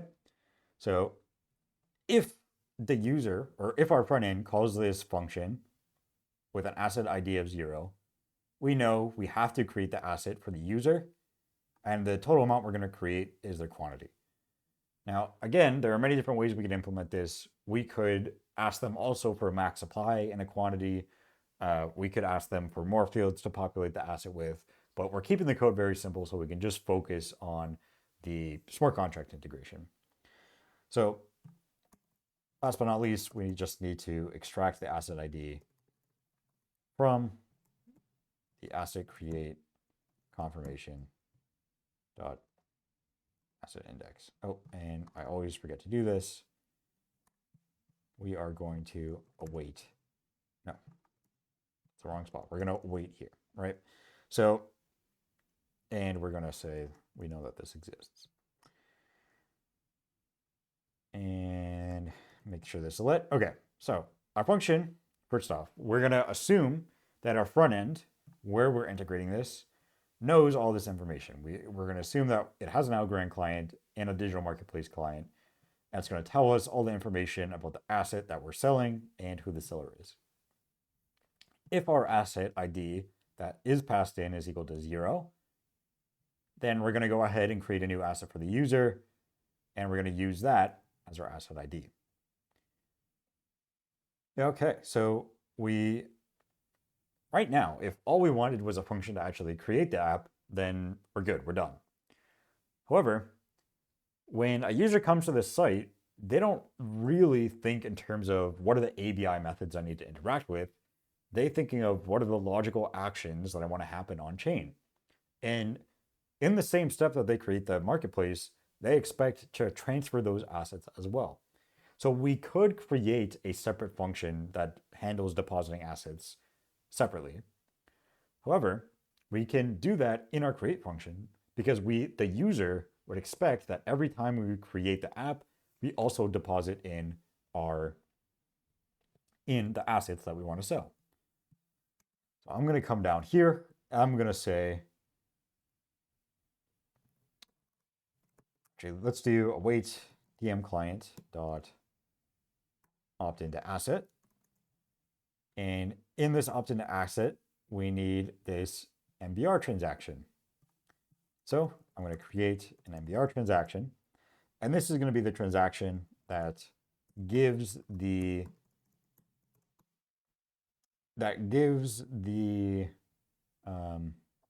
app address enough minimum balance to opt into the asset. So I'm going to go ahead and say Algorand not send dot transactions dot payment. And here we're going to keep the sender. The receiver we can get from the create result. Create.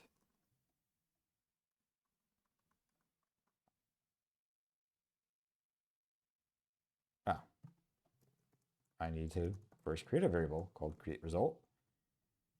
And the receiver is going to be create result dot app address. And then the amount is going to be algokit.algos 0.1 algo for the account minimum balance. Again, remember every account needs 0.1 to start, and then 0.1 for the asset. And then we need to pay an extra fee of 0.001 algos in order to cover the inner transaction to opt in. And now we can go ahead and do the opt-in. Now, what's going to be important here is that we think about what information we need to communicate back to our front end, right? So every time that I deploy a new application, I need that front end to be aware of what that new application ID is. So in order to do that, there's a couple ways we could do that, but in order to do that, and particularly in order to do that in a way that is compatible with React, I'm going to make a argument here called setAppID. And this is going to be a React useState function. But for now, we could just say it's going to be any function that takes in a number and returns void. Now that we have our setAppID function here, we're going to use that at the very end of our function to setAppID. And this is going to be the number of our create result dot appid. Okay, so this is going to be the main difference between how we integrate for testing and how we integrate for our front end. For starters, obviously, we can't assume we know what account we're going to be using because the user is just going to connect their wallet. But also, when we're testing, we are testing each function individually. However, when we're integrating it in our front end, the users don't care about how things are implemented as ABI methods. They just care about the actions that take place. And so we can logically group together our create of our application and our depositing. So we're going to take care of the opt into asset and the create in one single button click. And one thing I forgot to do here is I'm going to say also await Algorand.send asset transfer, and we're going to transfer over the asset ID to the app address. And our amount is going to be quantity. Okay. So in our test, we just did our create and our before all, and then we tested opt-in and the transfer separately. But we can do that all together here because that's basically what the user would expect. Okay, so we have this create function. Now what I'm going to go on to is our next function, which is going to be for buying. So we're going to follow the same exact pattern. We're going to have a outer function here that returns an async anonymous function. And we're going to start off with the same basic thing. So our Algorand and our DM client. And now for our buy, what we can do, and we also need to specify our sender. And for our buy, what we're going to do is we need to construct the payment. So much like in our test, we're going to have a buyer transaction. This is going to be an Algorand transactions payment. Sender, the receiver, is going to be our app address. And so that is going to be another argument that we pass here, app address string. Receiver is going to be app address.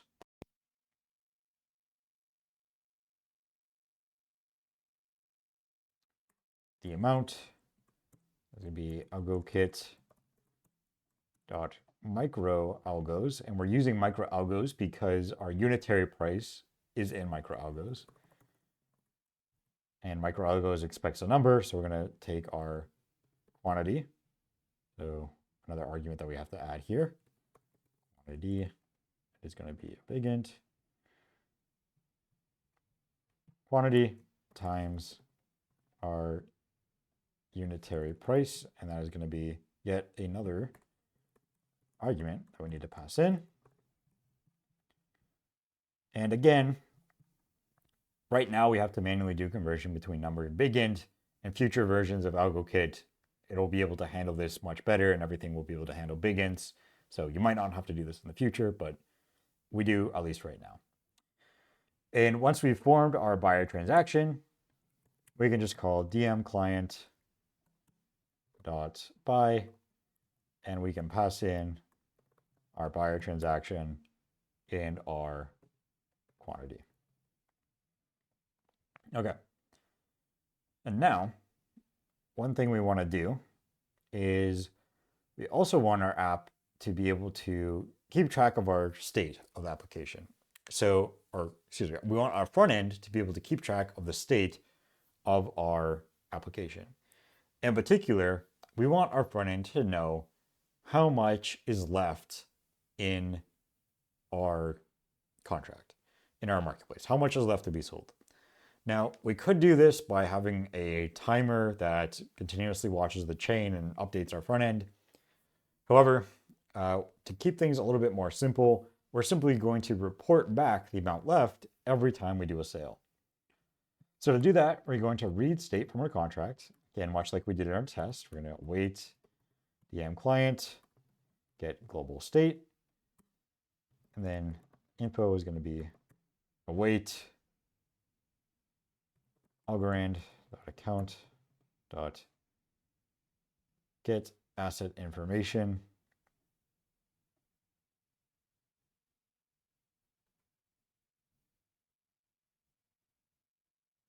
And what we're going to do is we're going to pass in the app address and then our state asset ID as big int. I'm going to assert that that is known.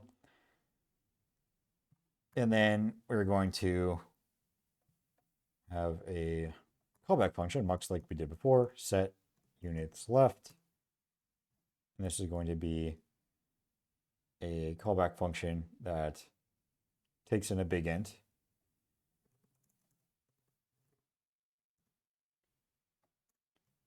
And we are going to return here void.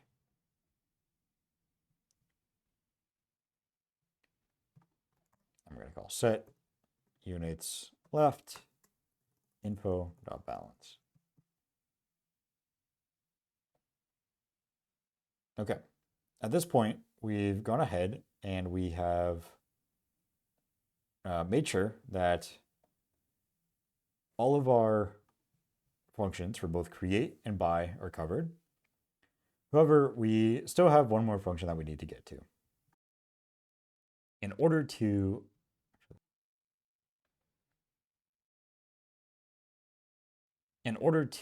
implement our delete function, we're going to expose another function, export function delete app. And again, we're going to follow the exact same pattern. We're going to return an async function here. And give me 1 second. I have my cheat sheet here to make sure that I am not forgetting anything. Okay, and this is going to be very simple. We're just going to call await DM client.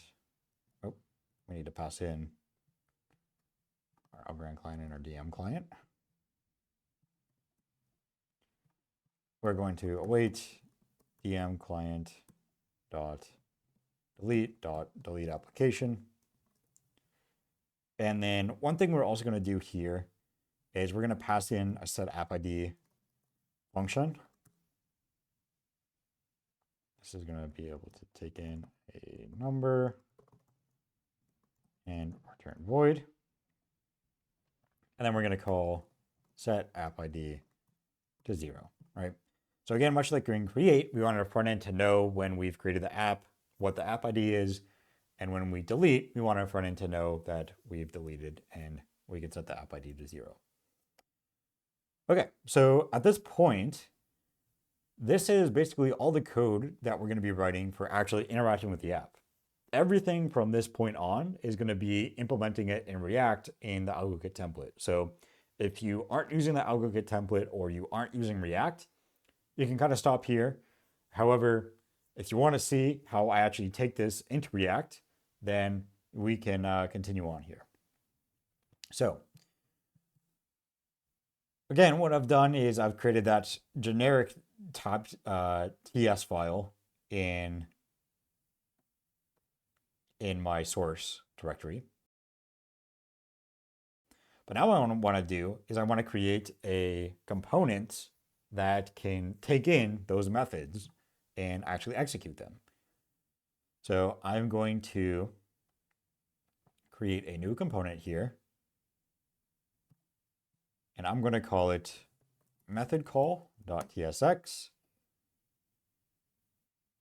I'm going to actually, to create this, I should show you kind of how I go about creating this. What we can do is we can kind of just copy and paste this wallet connect. And however, I'm just going to get rid of all the code that we're actually returning here.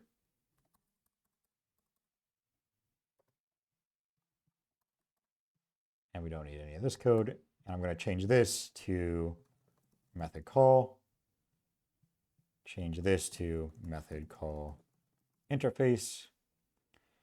And in my method call interface, I want to pass in a method function.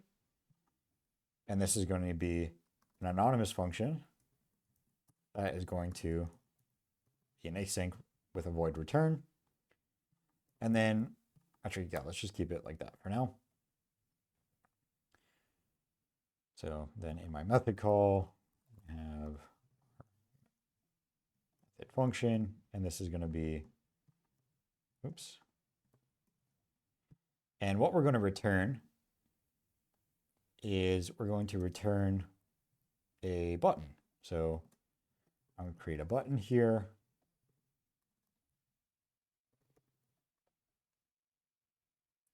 And what we're going to do is we're going to put the loading text, or excuse me, put the text to be some text we pass in. So in our interface here, we're going to say text. This is going to be a string. Add our text here. And so in here, we're going to return, method call. So in here, we're going to have a button that has our text. Now to align this with the rest of our style, we're going to give it a class name using our Tailwind components. So I'm going to button with a margin of 2. And so we have a button where we specify the text, but what we want to do is we want to specify what happens when we actually click that button. And that is where this call,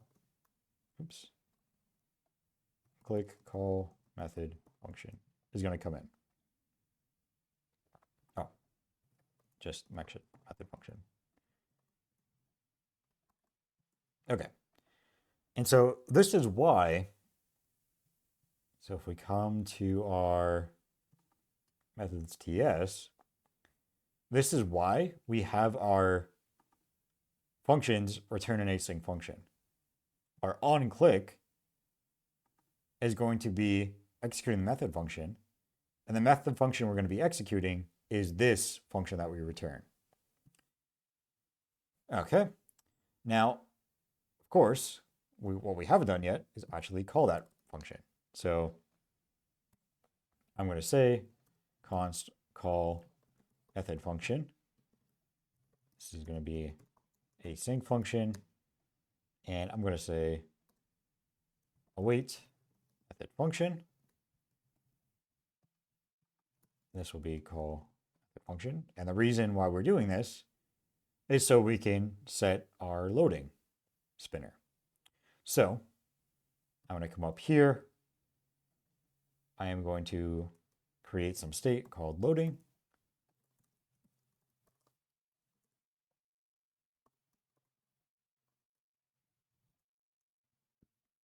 And this is going to be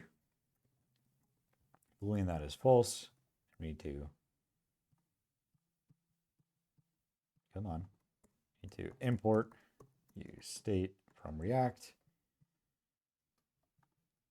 Okay, so we're gonna have a piece of state that tells the user whether the function's loading or not. And we're gonna set loading to true before we call it, and then set loading to false after, right? So we are going to pass in our method function, which is going to be this async function. We're going to start loading, call the function, and once the function has finished, then as returned has been confirmed on chain, we're going to set loading to false.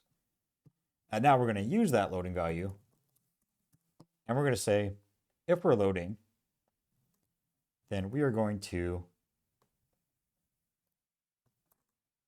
return a span where the class name is equal to loading dash spinner. And if we're not loading, then we're going to return the text that we pass in. And if you're not familiar with React, this might be a little bit confusing, but we'll see how it all comes together in just a second when we implement our first button here. But in this React component, what we basically said is we're going to define a new React component that is simply a button. And when we click this button, we're going to call our method function that we get from our methods. And we are going to display to the user that we're loading while that function is being executed.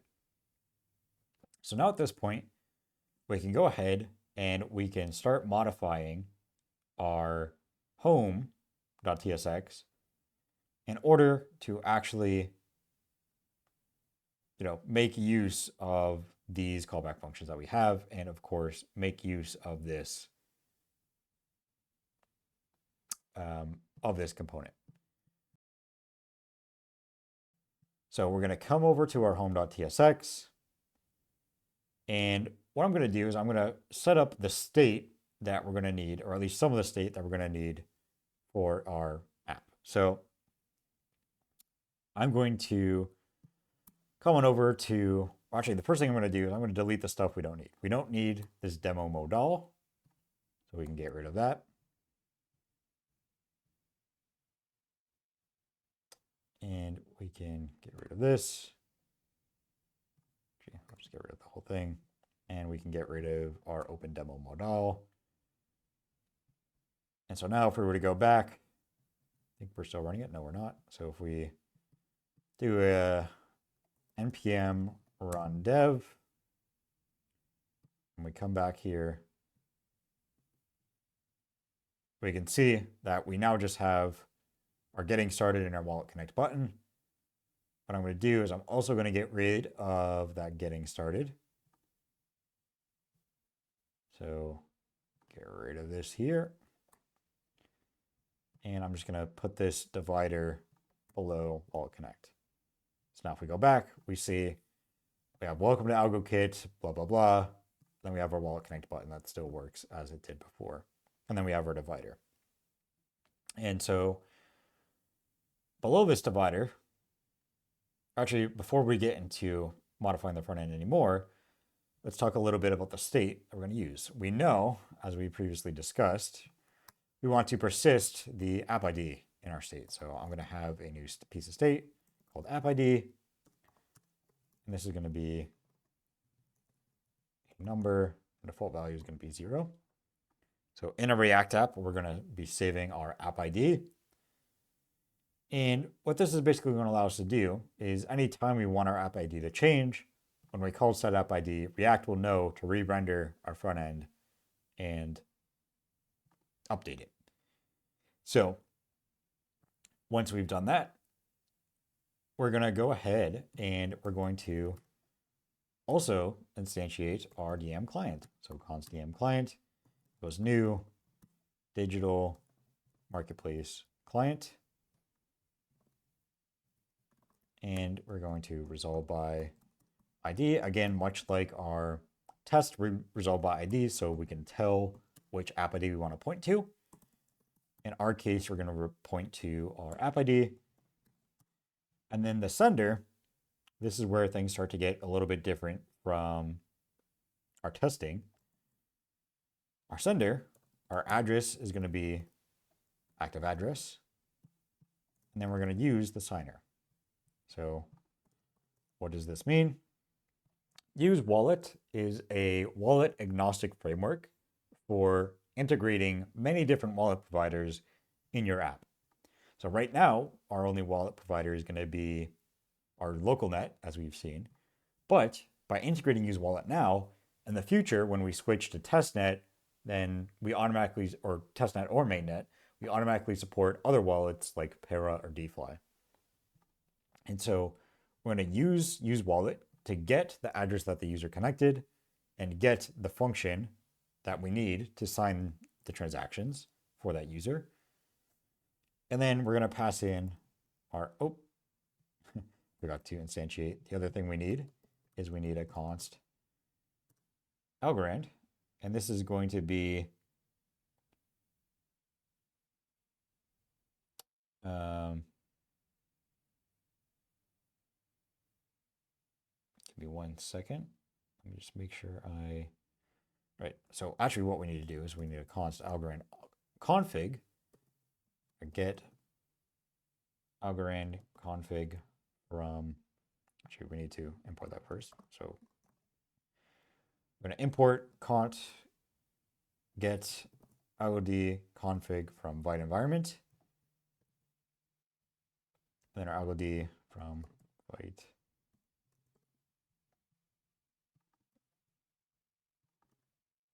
environment. That's going to be algod config. And then what we're going to do is we're going to get Algorand from algokit dot, and we need to import algokit. Import star as algokit from Algorand Foundation algokit utils. And we're going to import algokit.algorand client, the Algorand client from config, pass in our algod config. Okay, so again, kind of summarize, we've gotten our algod config from our environment. And if we take a look at what that actually means, here in our front end, we have this .env. So we know we're connecting to localhost. But in the future, if we wanted to test it, change it to testnet or mainnet, all we would have to do is change this env file. And so we get the environment from our env file. We instantiate our Algorand client, and then we use that to get our algod client for our marketplace client. Okay, and we're going to assert that this is not undefined, or assert that it is defined. And one more thing we're going to do, actually two more things we're going to do. So the first is after we've instantiated our Algorand client, we need to set the default signer to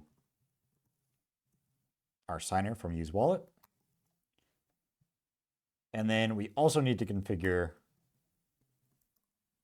algokit.config.configure, and we're going to say populate app call resources to true. Again, as I mentioned in our testing portion, in the future, this might not be needed, but it is needed for right now. So we're just going to set that to true. There's no harm in enabling it in the future. It will just be enabled by default. So enabling populate app call resource to be true. And then make sure we've set our DM client and we've created our Algorand client, and it knows the default signer function to use is from Use Wallet. And so now at this point, we can go ahead and start to think about how we want to implement our method call buttons. Okay, so the first thing I want to do is I want to create some input that allows the user to define what app they want to connect to. So I'm going to come into my grid here below my divider. I'm going to create a label. It's going to be app ID. And because this is going to be a tail1 component, we're going to say label, class name is label. And then we're going to create an input.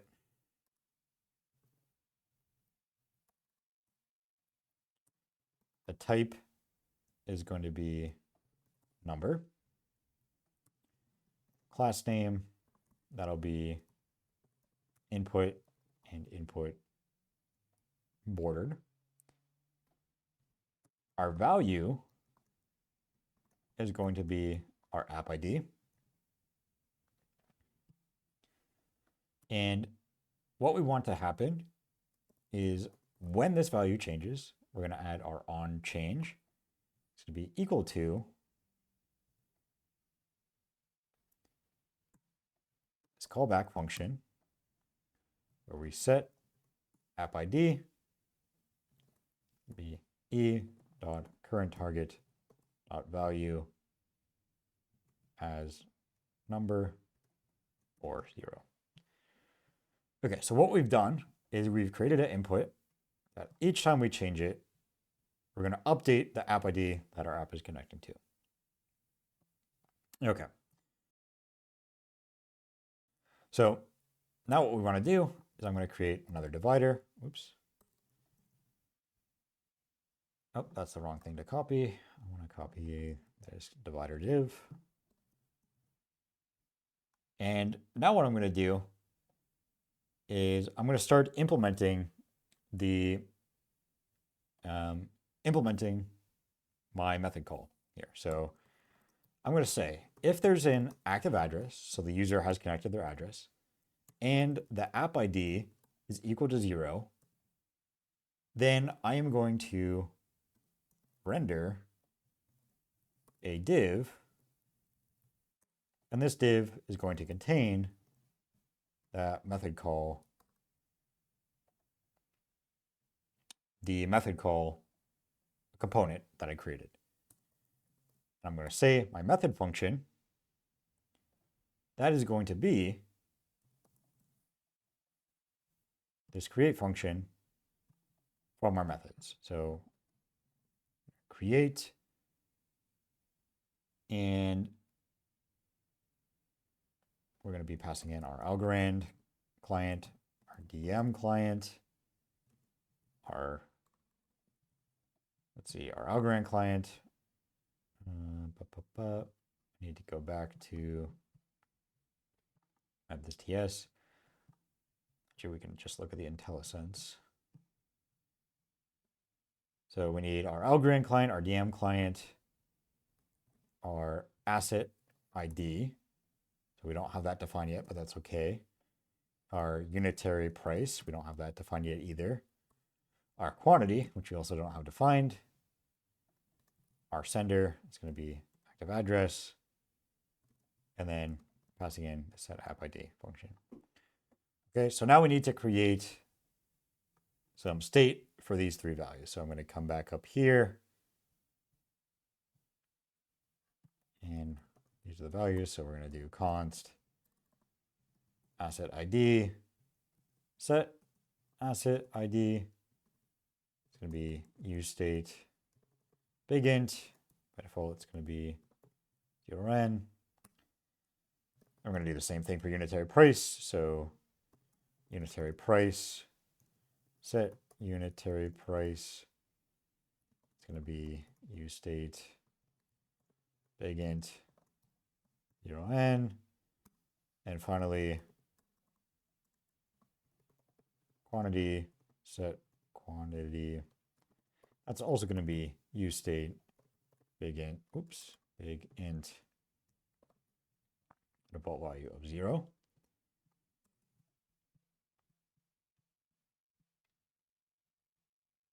And what is this complaining about? Oh, and then our text is going to be create app. Okay, so if we come back over here and we connect our wallet, we'll now have this create app button. And so if I go ahead and click create app,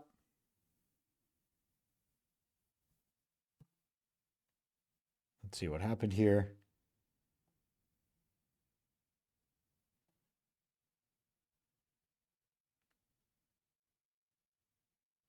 Looks like we have a problem with one of the values we're passing in. So big int 000. Passing in our Algorand client, our DM client, so ID, our unitary price, our active address, our set app ID. So let's see here, cannot convert undefined to a big int. It's happening at line 22.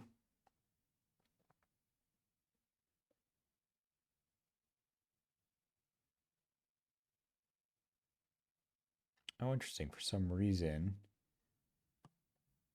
it's our asset create method that is, let's go ahead and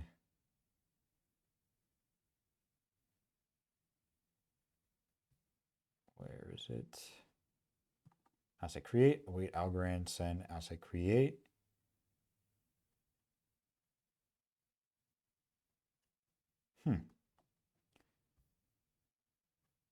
Let me go back to the console here. Some live debugging.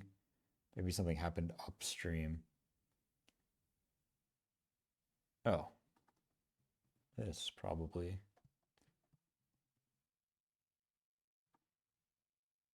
Let me refresh and do that again. Okay, yeah, can't. For some reason, let's do a console log of our asset create.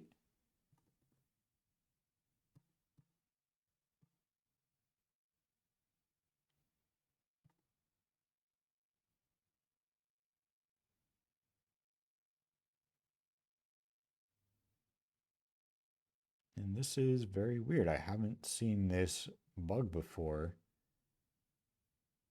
where the asset create transaction isn't actually creating us an asset. Let me make sure I haven't typed anything here incorrectly. I don't think I have. Wait, Algorand send. Asset create. That should be working. Let me come back to my cheat sheet here.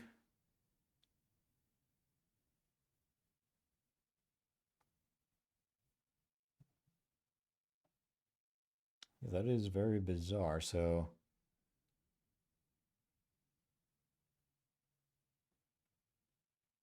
let me pause and then we'll come back.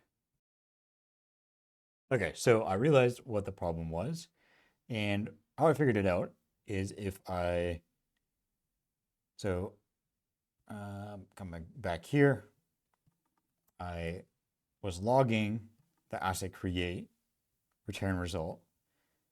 And if I go to my confirmations, or excuse me, go to my confirmation, I'll see that my asset, where is it? Asset index is undefined. But if I look at the transaction,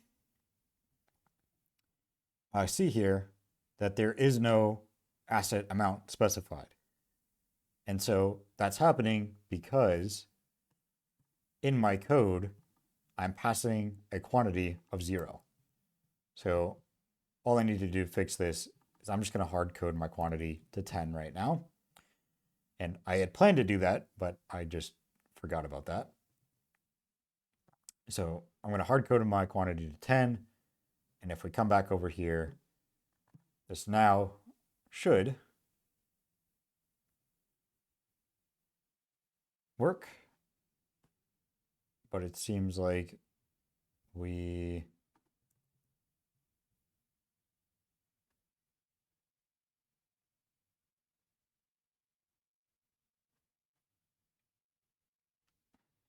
are missing something here.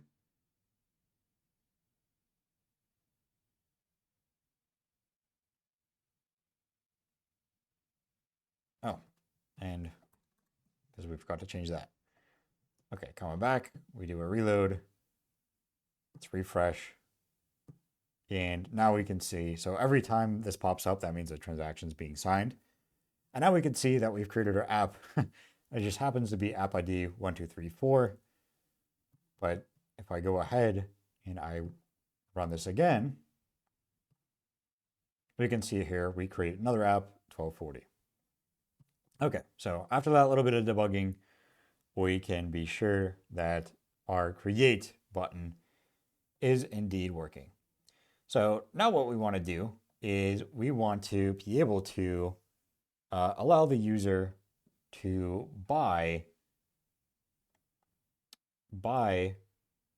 some assets from a marketplace that they go to.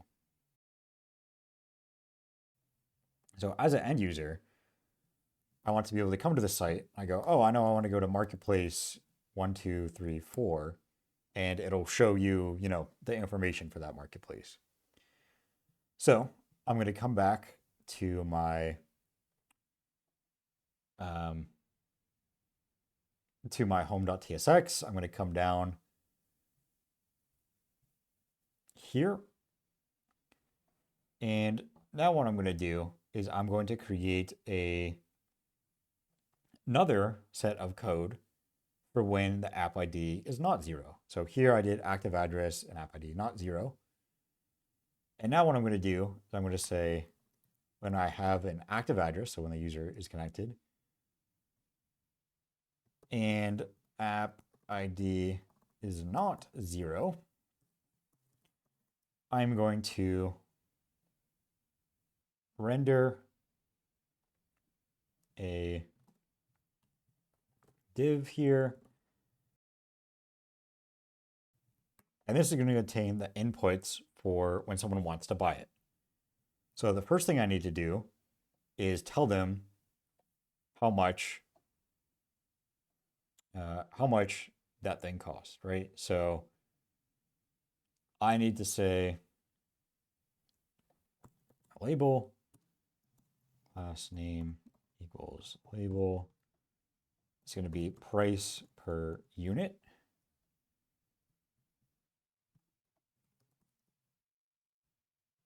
And then I'm going to have an input here. The type is just going to be text because we're going to be using a big int. Class name is going to be input ordered.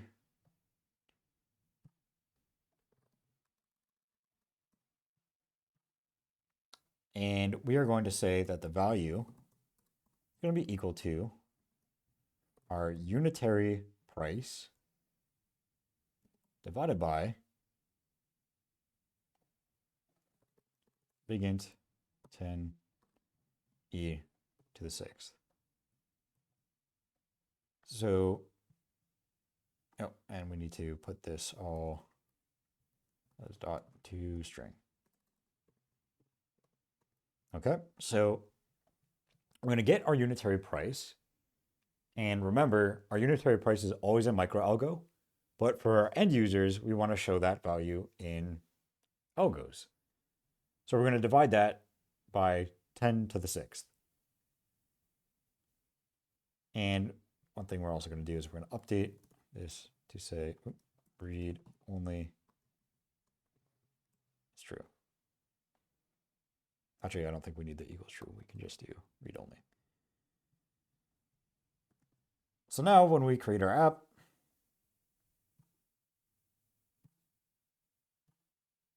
it'll show us the price per unit. But of course, that value right now is basically just always going to be 0 because we need to create a function for updating our unitary price. And to do that, what we're going to do is we're going to use something called use effect. So I'm going to come up here and I'm going to create a new function, our new use effect call. This is going to be a function. And how use effect works is basically we give it a list of variables, a list of state variables that we want to monitor.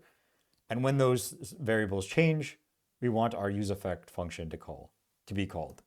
So I'm going to monitor the app ID. And whenever our app ID changes, I'm going to use our DM client. What is this? Oh, I need to import use effect. I'm going to use our DM client to get global state. Then I'm going to get my global state.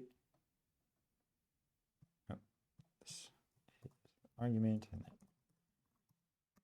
in my global state, what I'm going to do, I'm going to set the unitary price to global state dot unitary price dot as big int or 0 or 0n. So whenever the app ID changes, we're going to ask the app to give us the unitary price. Now what I'm going to do, I'm going to get the asset ID of the global state. So global state asset ID as big int or 0. And I'm going to set my asset ID. Oh, I haven't done that yet. Const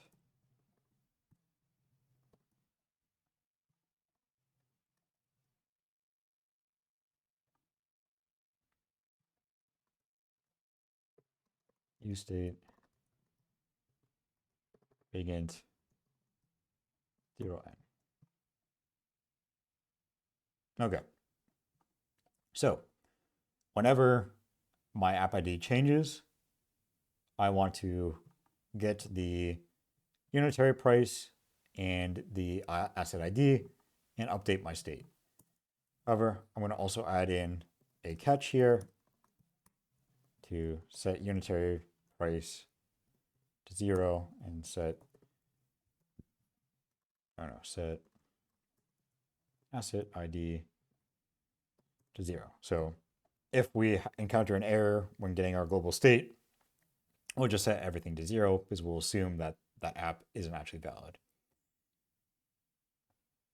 Okay, so now if we come back down here,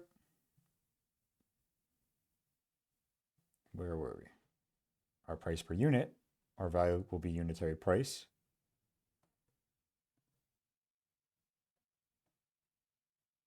Asset ID. Oh, I did have set asset ID defined. My mistake.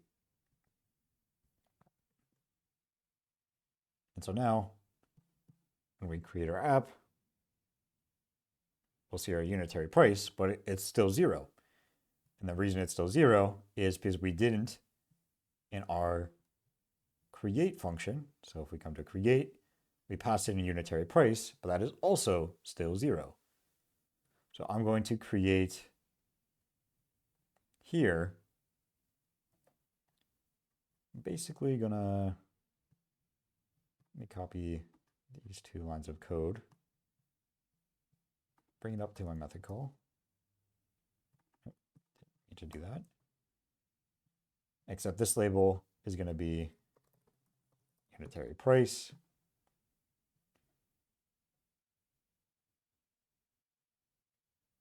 And then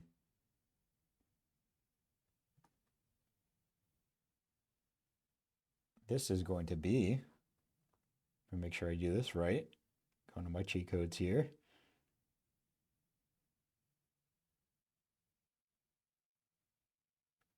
So this is going to be the same, except I'm going to say on change, we're going to take the change event, do set unitary price to big int e dot current value current target dot value or 0. Okay. And so now if we come here, we set our app ID to 0. We can now input a unitary price. It's not letting me change it for some reason.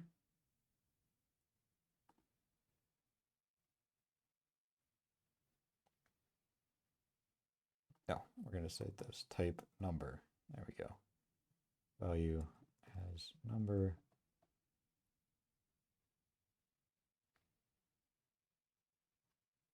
Okay. And now we can, oh, we still can't change this. Why can we not change our unitary price here? Let's see. So we have our type as a number, class as an input, our value is the unitary price.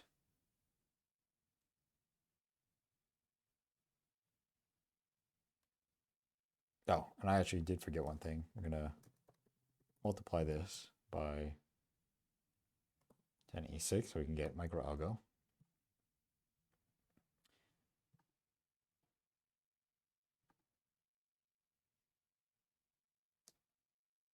It's still not clear to me why. Oh, I can change it now. That was weird. Okay, so now I'm going to say my unitary price to 2. If I create my app, we'll see my price per unit is now correctly showing as 2. Okay, so if I were to go to, let me get rid of this. That was 1258. Let's remember that. Get rid of this. We now have our create, but we go back to 1258 and it knows that the unit price for 1258 is 2. If I go to some other app, it's 0. Come back, it knows it's 2. Okay, so we have successfully created our create component. Now we still have this quantity hard coded. We could create another input and another state to change that. But we're just going to leave it hard coded for now. I don't want to spend too much time on just front end stuff because I really want to focus on Algorand specific stuff. But you can imagine how we can create the same exact thing for our quantity. So let's go back, coming back to our original mission here of adding this buy component to our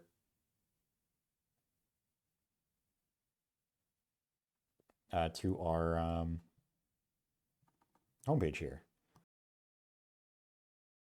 So I'm going to create a new label. And in this label, this is going to be input where the user can specify how much they want to buy. So our desired quantity. And this is going to be an input, much like this.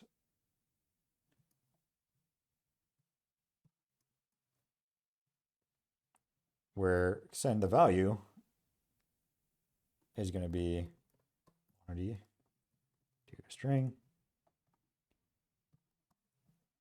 And when we change it, we're going to be set quantity to big int.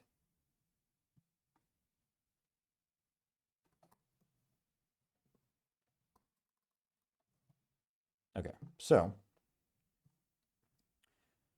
now if we come back, our user, when they're ready to buy, they can see the price per unit. Oh, actually, let me come to 1258 up again. You can see the price per unit and how much they want to buy it for. Now, finally, we need to put this all together. And we need to be able to add in our method call component here. So we're going to come back and create a method call. And this time, however, our method function, instead of being create, we're going to do our buy function.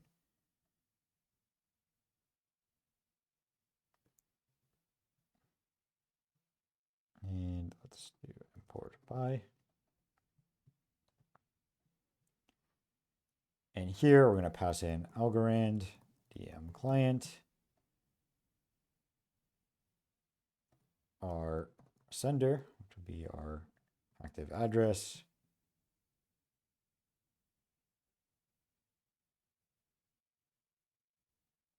our app address, which we can get by algostk.get application address from our ID. Looks like we need to import algo SDK, so let me do that.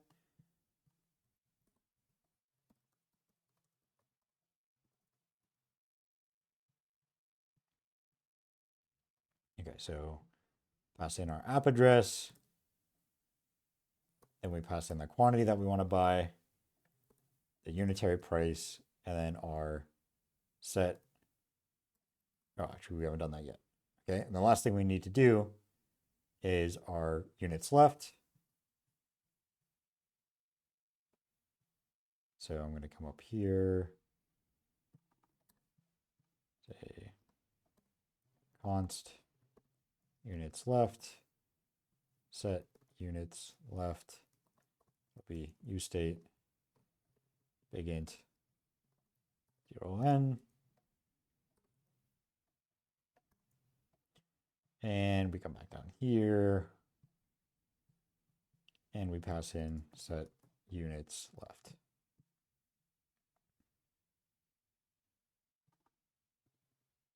Get application address. Yep. Okay.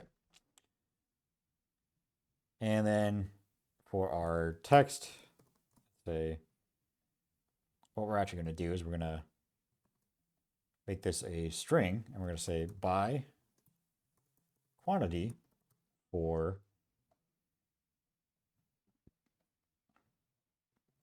do unitary price times big int quantity divided by big int 10e6 algo. Algo. Okay, so we take our unitary price, we multiply it by our quantity, and then we divide it by 10 to the 6 to convert our microalgo to algo. And now if all goes according to plan, was it 1258? No, 1258. I set my desired quantity to 1. I can now buy 1 unit for 2 algo. If I set it for 100, it'll know that in order to buy 1,000, I need to pay 2,000. And we can see if I go ahead, I can create a new app where the unitary price is 10. And I say that 10, it knows 10 for 100 algo. Okay, so we're making some pretty good progress here. So we've integrated our buy function. And now really that's all that's left is to kind of pretty up the end user experience and then integrate our delete function. So what we want to do is right now, if I'm an end user and I come to this page, I have no way of knowing how much is left for me to buy. I could try to buy this many, and the front end, as far as the front end concerned, it would have no problem allowing me to do that because it has no way of telling me how much is left. So this is where that set units left function is going to come in handy. So what I'm going to do is I'm going to come back up to my use effect function here. And I'm going to add a call Algorand dot. Actually, let me do this outside of here. That'll probably make. Yeah, Algorand dot account get asset information. And here we're going to do algostk dot application address for our app ID. And then we're going to get the asset ID. Then it's going to be info. We are going to pass in set units left info.balance. So what we're basically doing here is each time our app ID changes, we're going to read our global state to see what the asset is and what the unitary price is. But we're also going to check the balance of our app address and see how much asset it has. And so what I'm going to do here is I am going to create another set of fields. For this time, I'm just going to check. Actually, this should be below here. Oh, what is going on? Okay, this time I'm just going to check if there's an app ID. And then what I want to do is render information.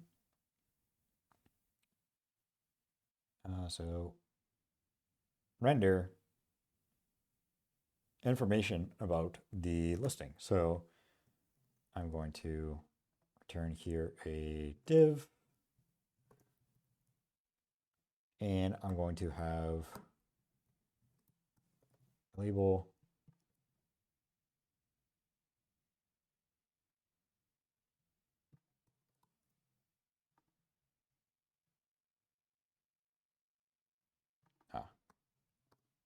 didn't end my div correctly.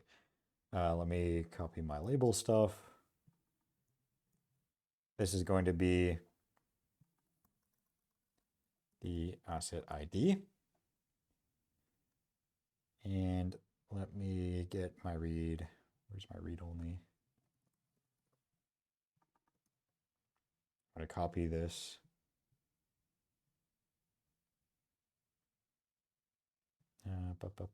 Where's asset ID?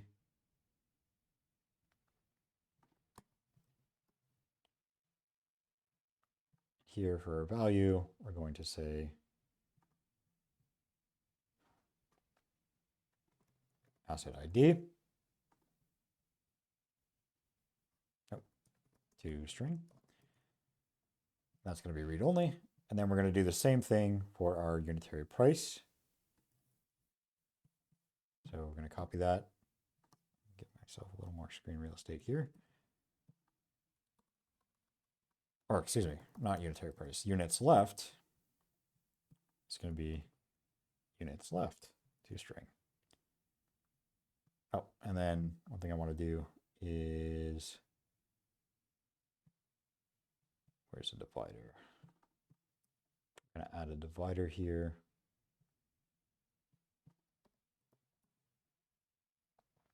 Okay. So on my app, I can now see my asset ID, how much is left. And as a user, I can now know if I try to buy 5. No, that didn't work. I think I know exactly why that didn't work. In my buy function, where is it? I need to set the extra fees here. So extra fee. This is going to be algokit.algos 0.001 for the inner transaction. So let me go ahead and try that again. And now I can see, so I bought 5 for 50 algo. And I can now see that there are 5 units left. So if I bought one more, there'd be 4 units left. If I bought 4, there'd be no units left. Okay. So, and now what I want to happen is I want to add special logic for what to do when there are no units left.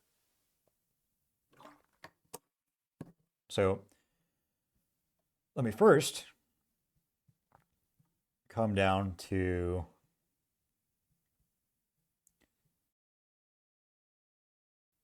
here, and I'm going to update this to say if units left is greater than 0. And so now that stuff will disappear. What I basically want to do is I want to say if app ID is not 0 and units left is less than or equal to 0. It should never be less than, but you never know. Might as well just be safe. And units left is equal to 0. And then what we're going to do is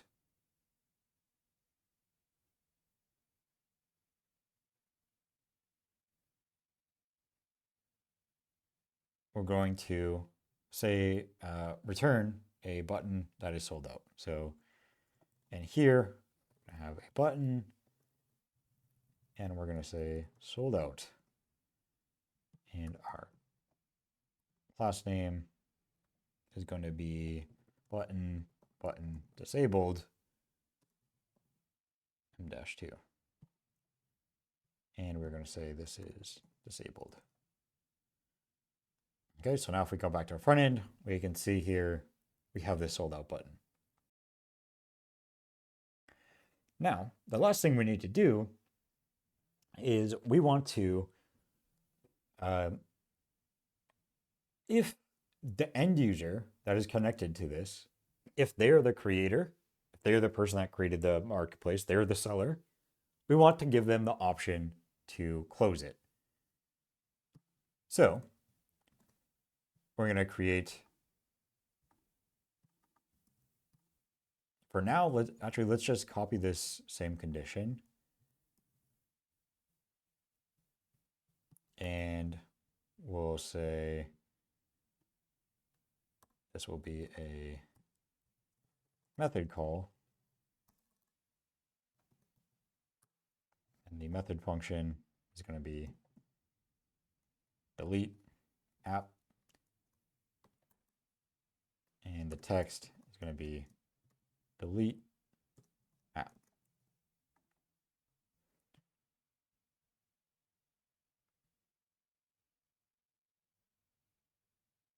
Oh, and I need to pass in set ID. What else am I missing? Oh, and of course, the client. And also my Algorand client. Okay. So now if I, oh, this is probably the same issue that I had before with the fees. I need to come here and I need to, here again, we set the fees a little bit differently in our app client. This is going to be improved in the future, so we have the same extra fee field. But for now, we're going to say send params, and our fee, it's going to be algokit.algos.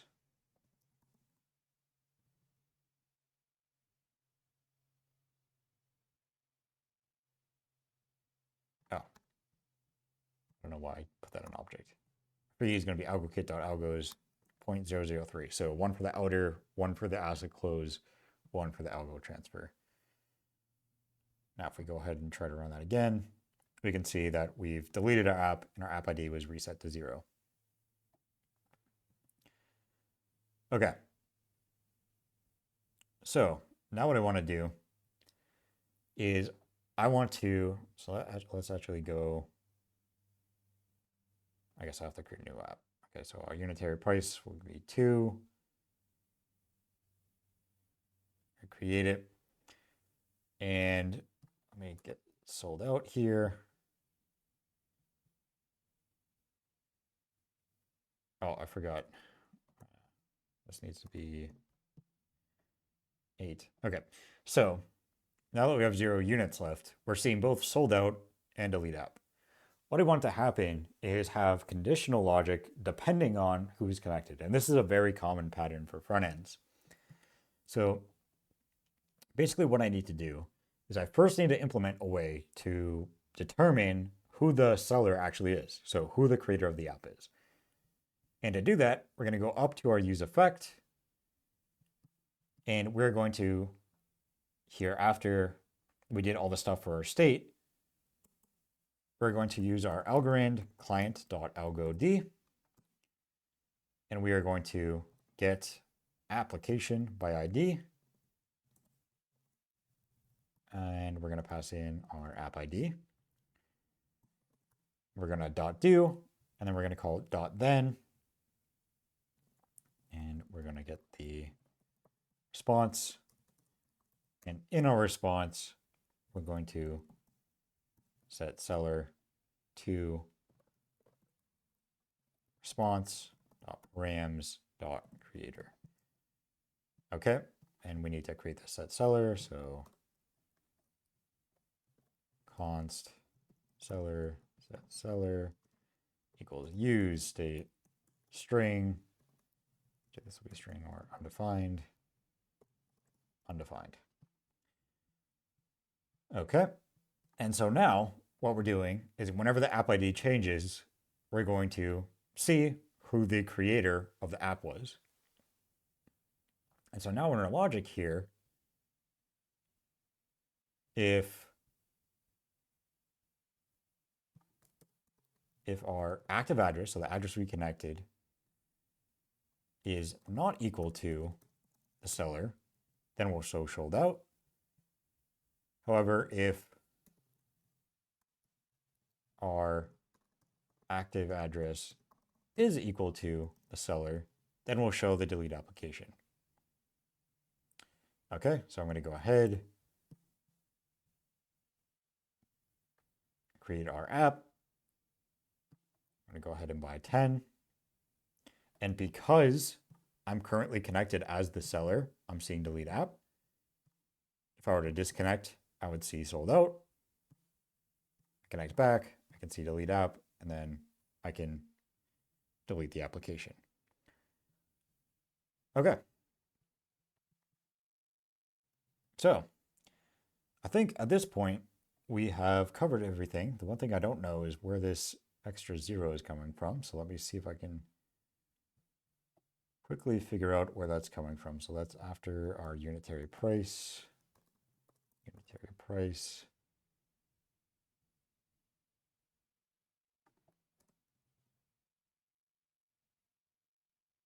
Oh, this is.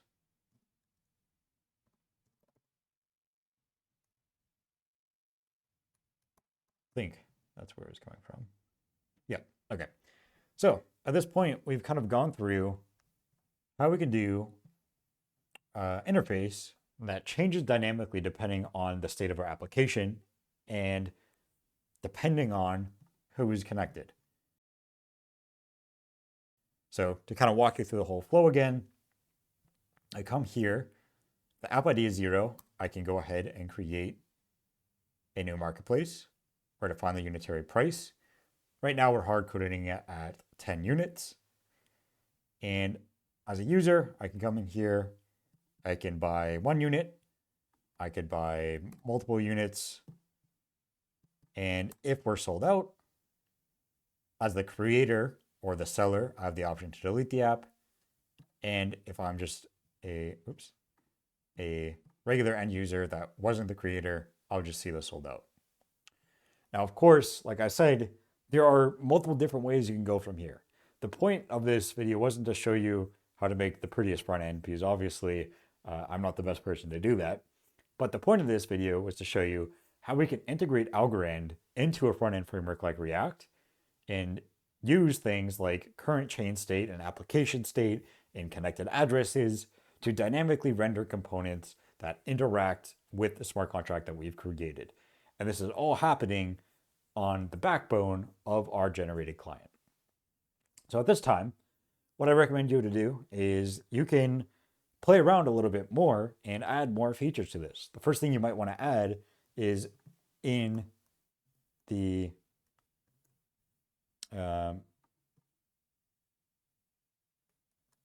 looks like I forgot to connect my wallet. That would be why. Is in the create app, you want to specify a thing for quantity. Or maybe you want to even go a step further and mint your own assets.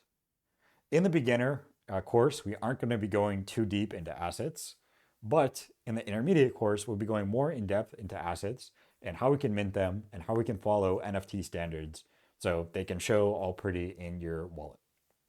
But for the beginner, this concludes the content that we're going over in this video series.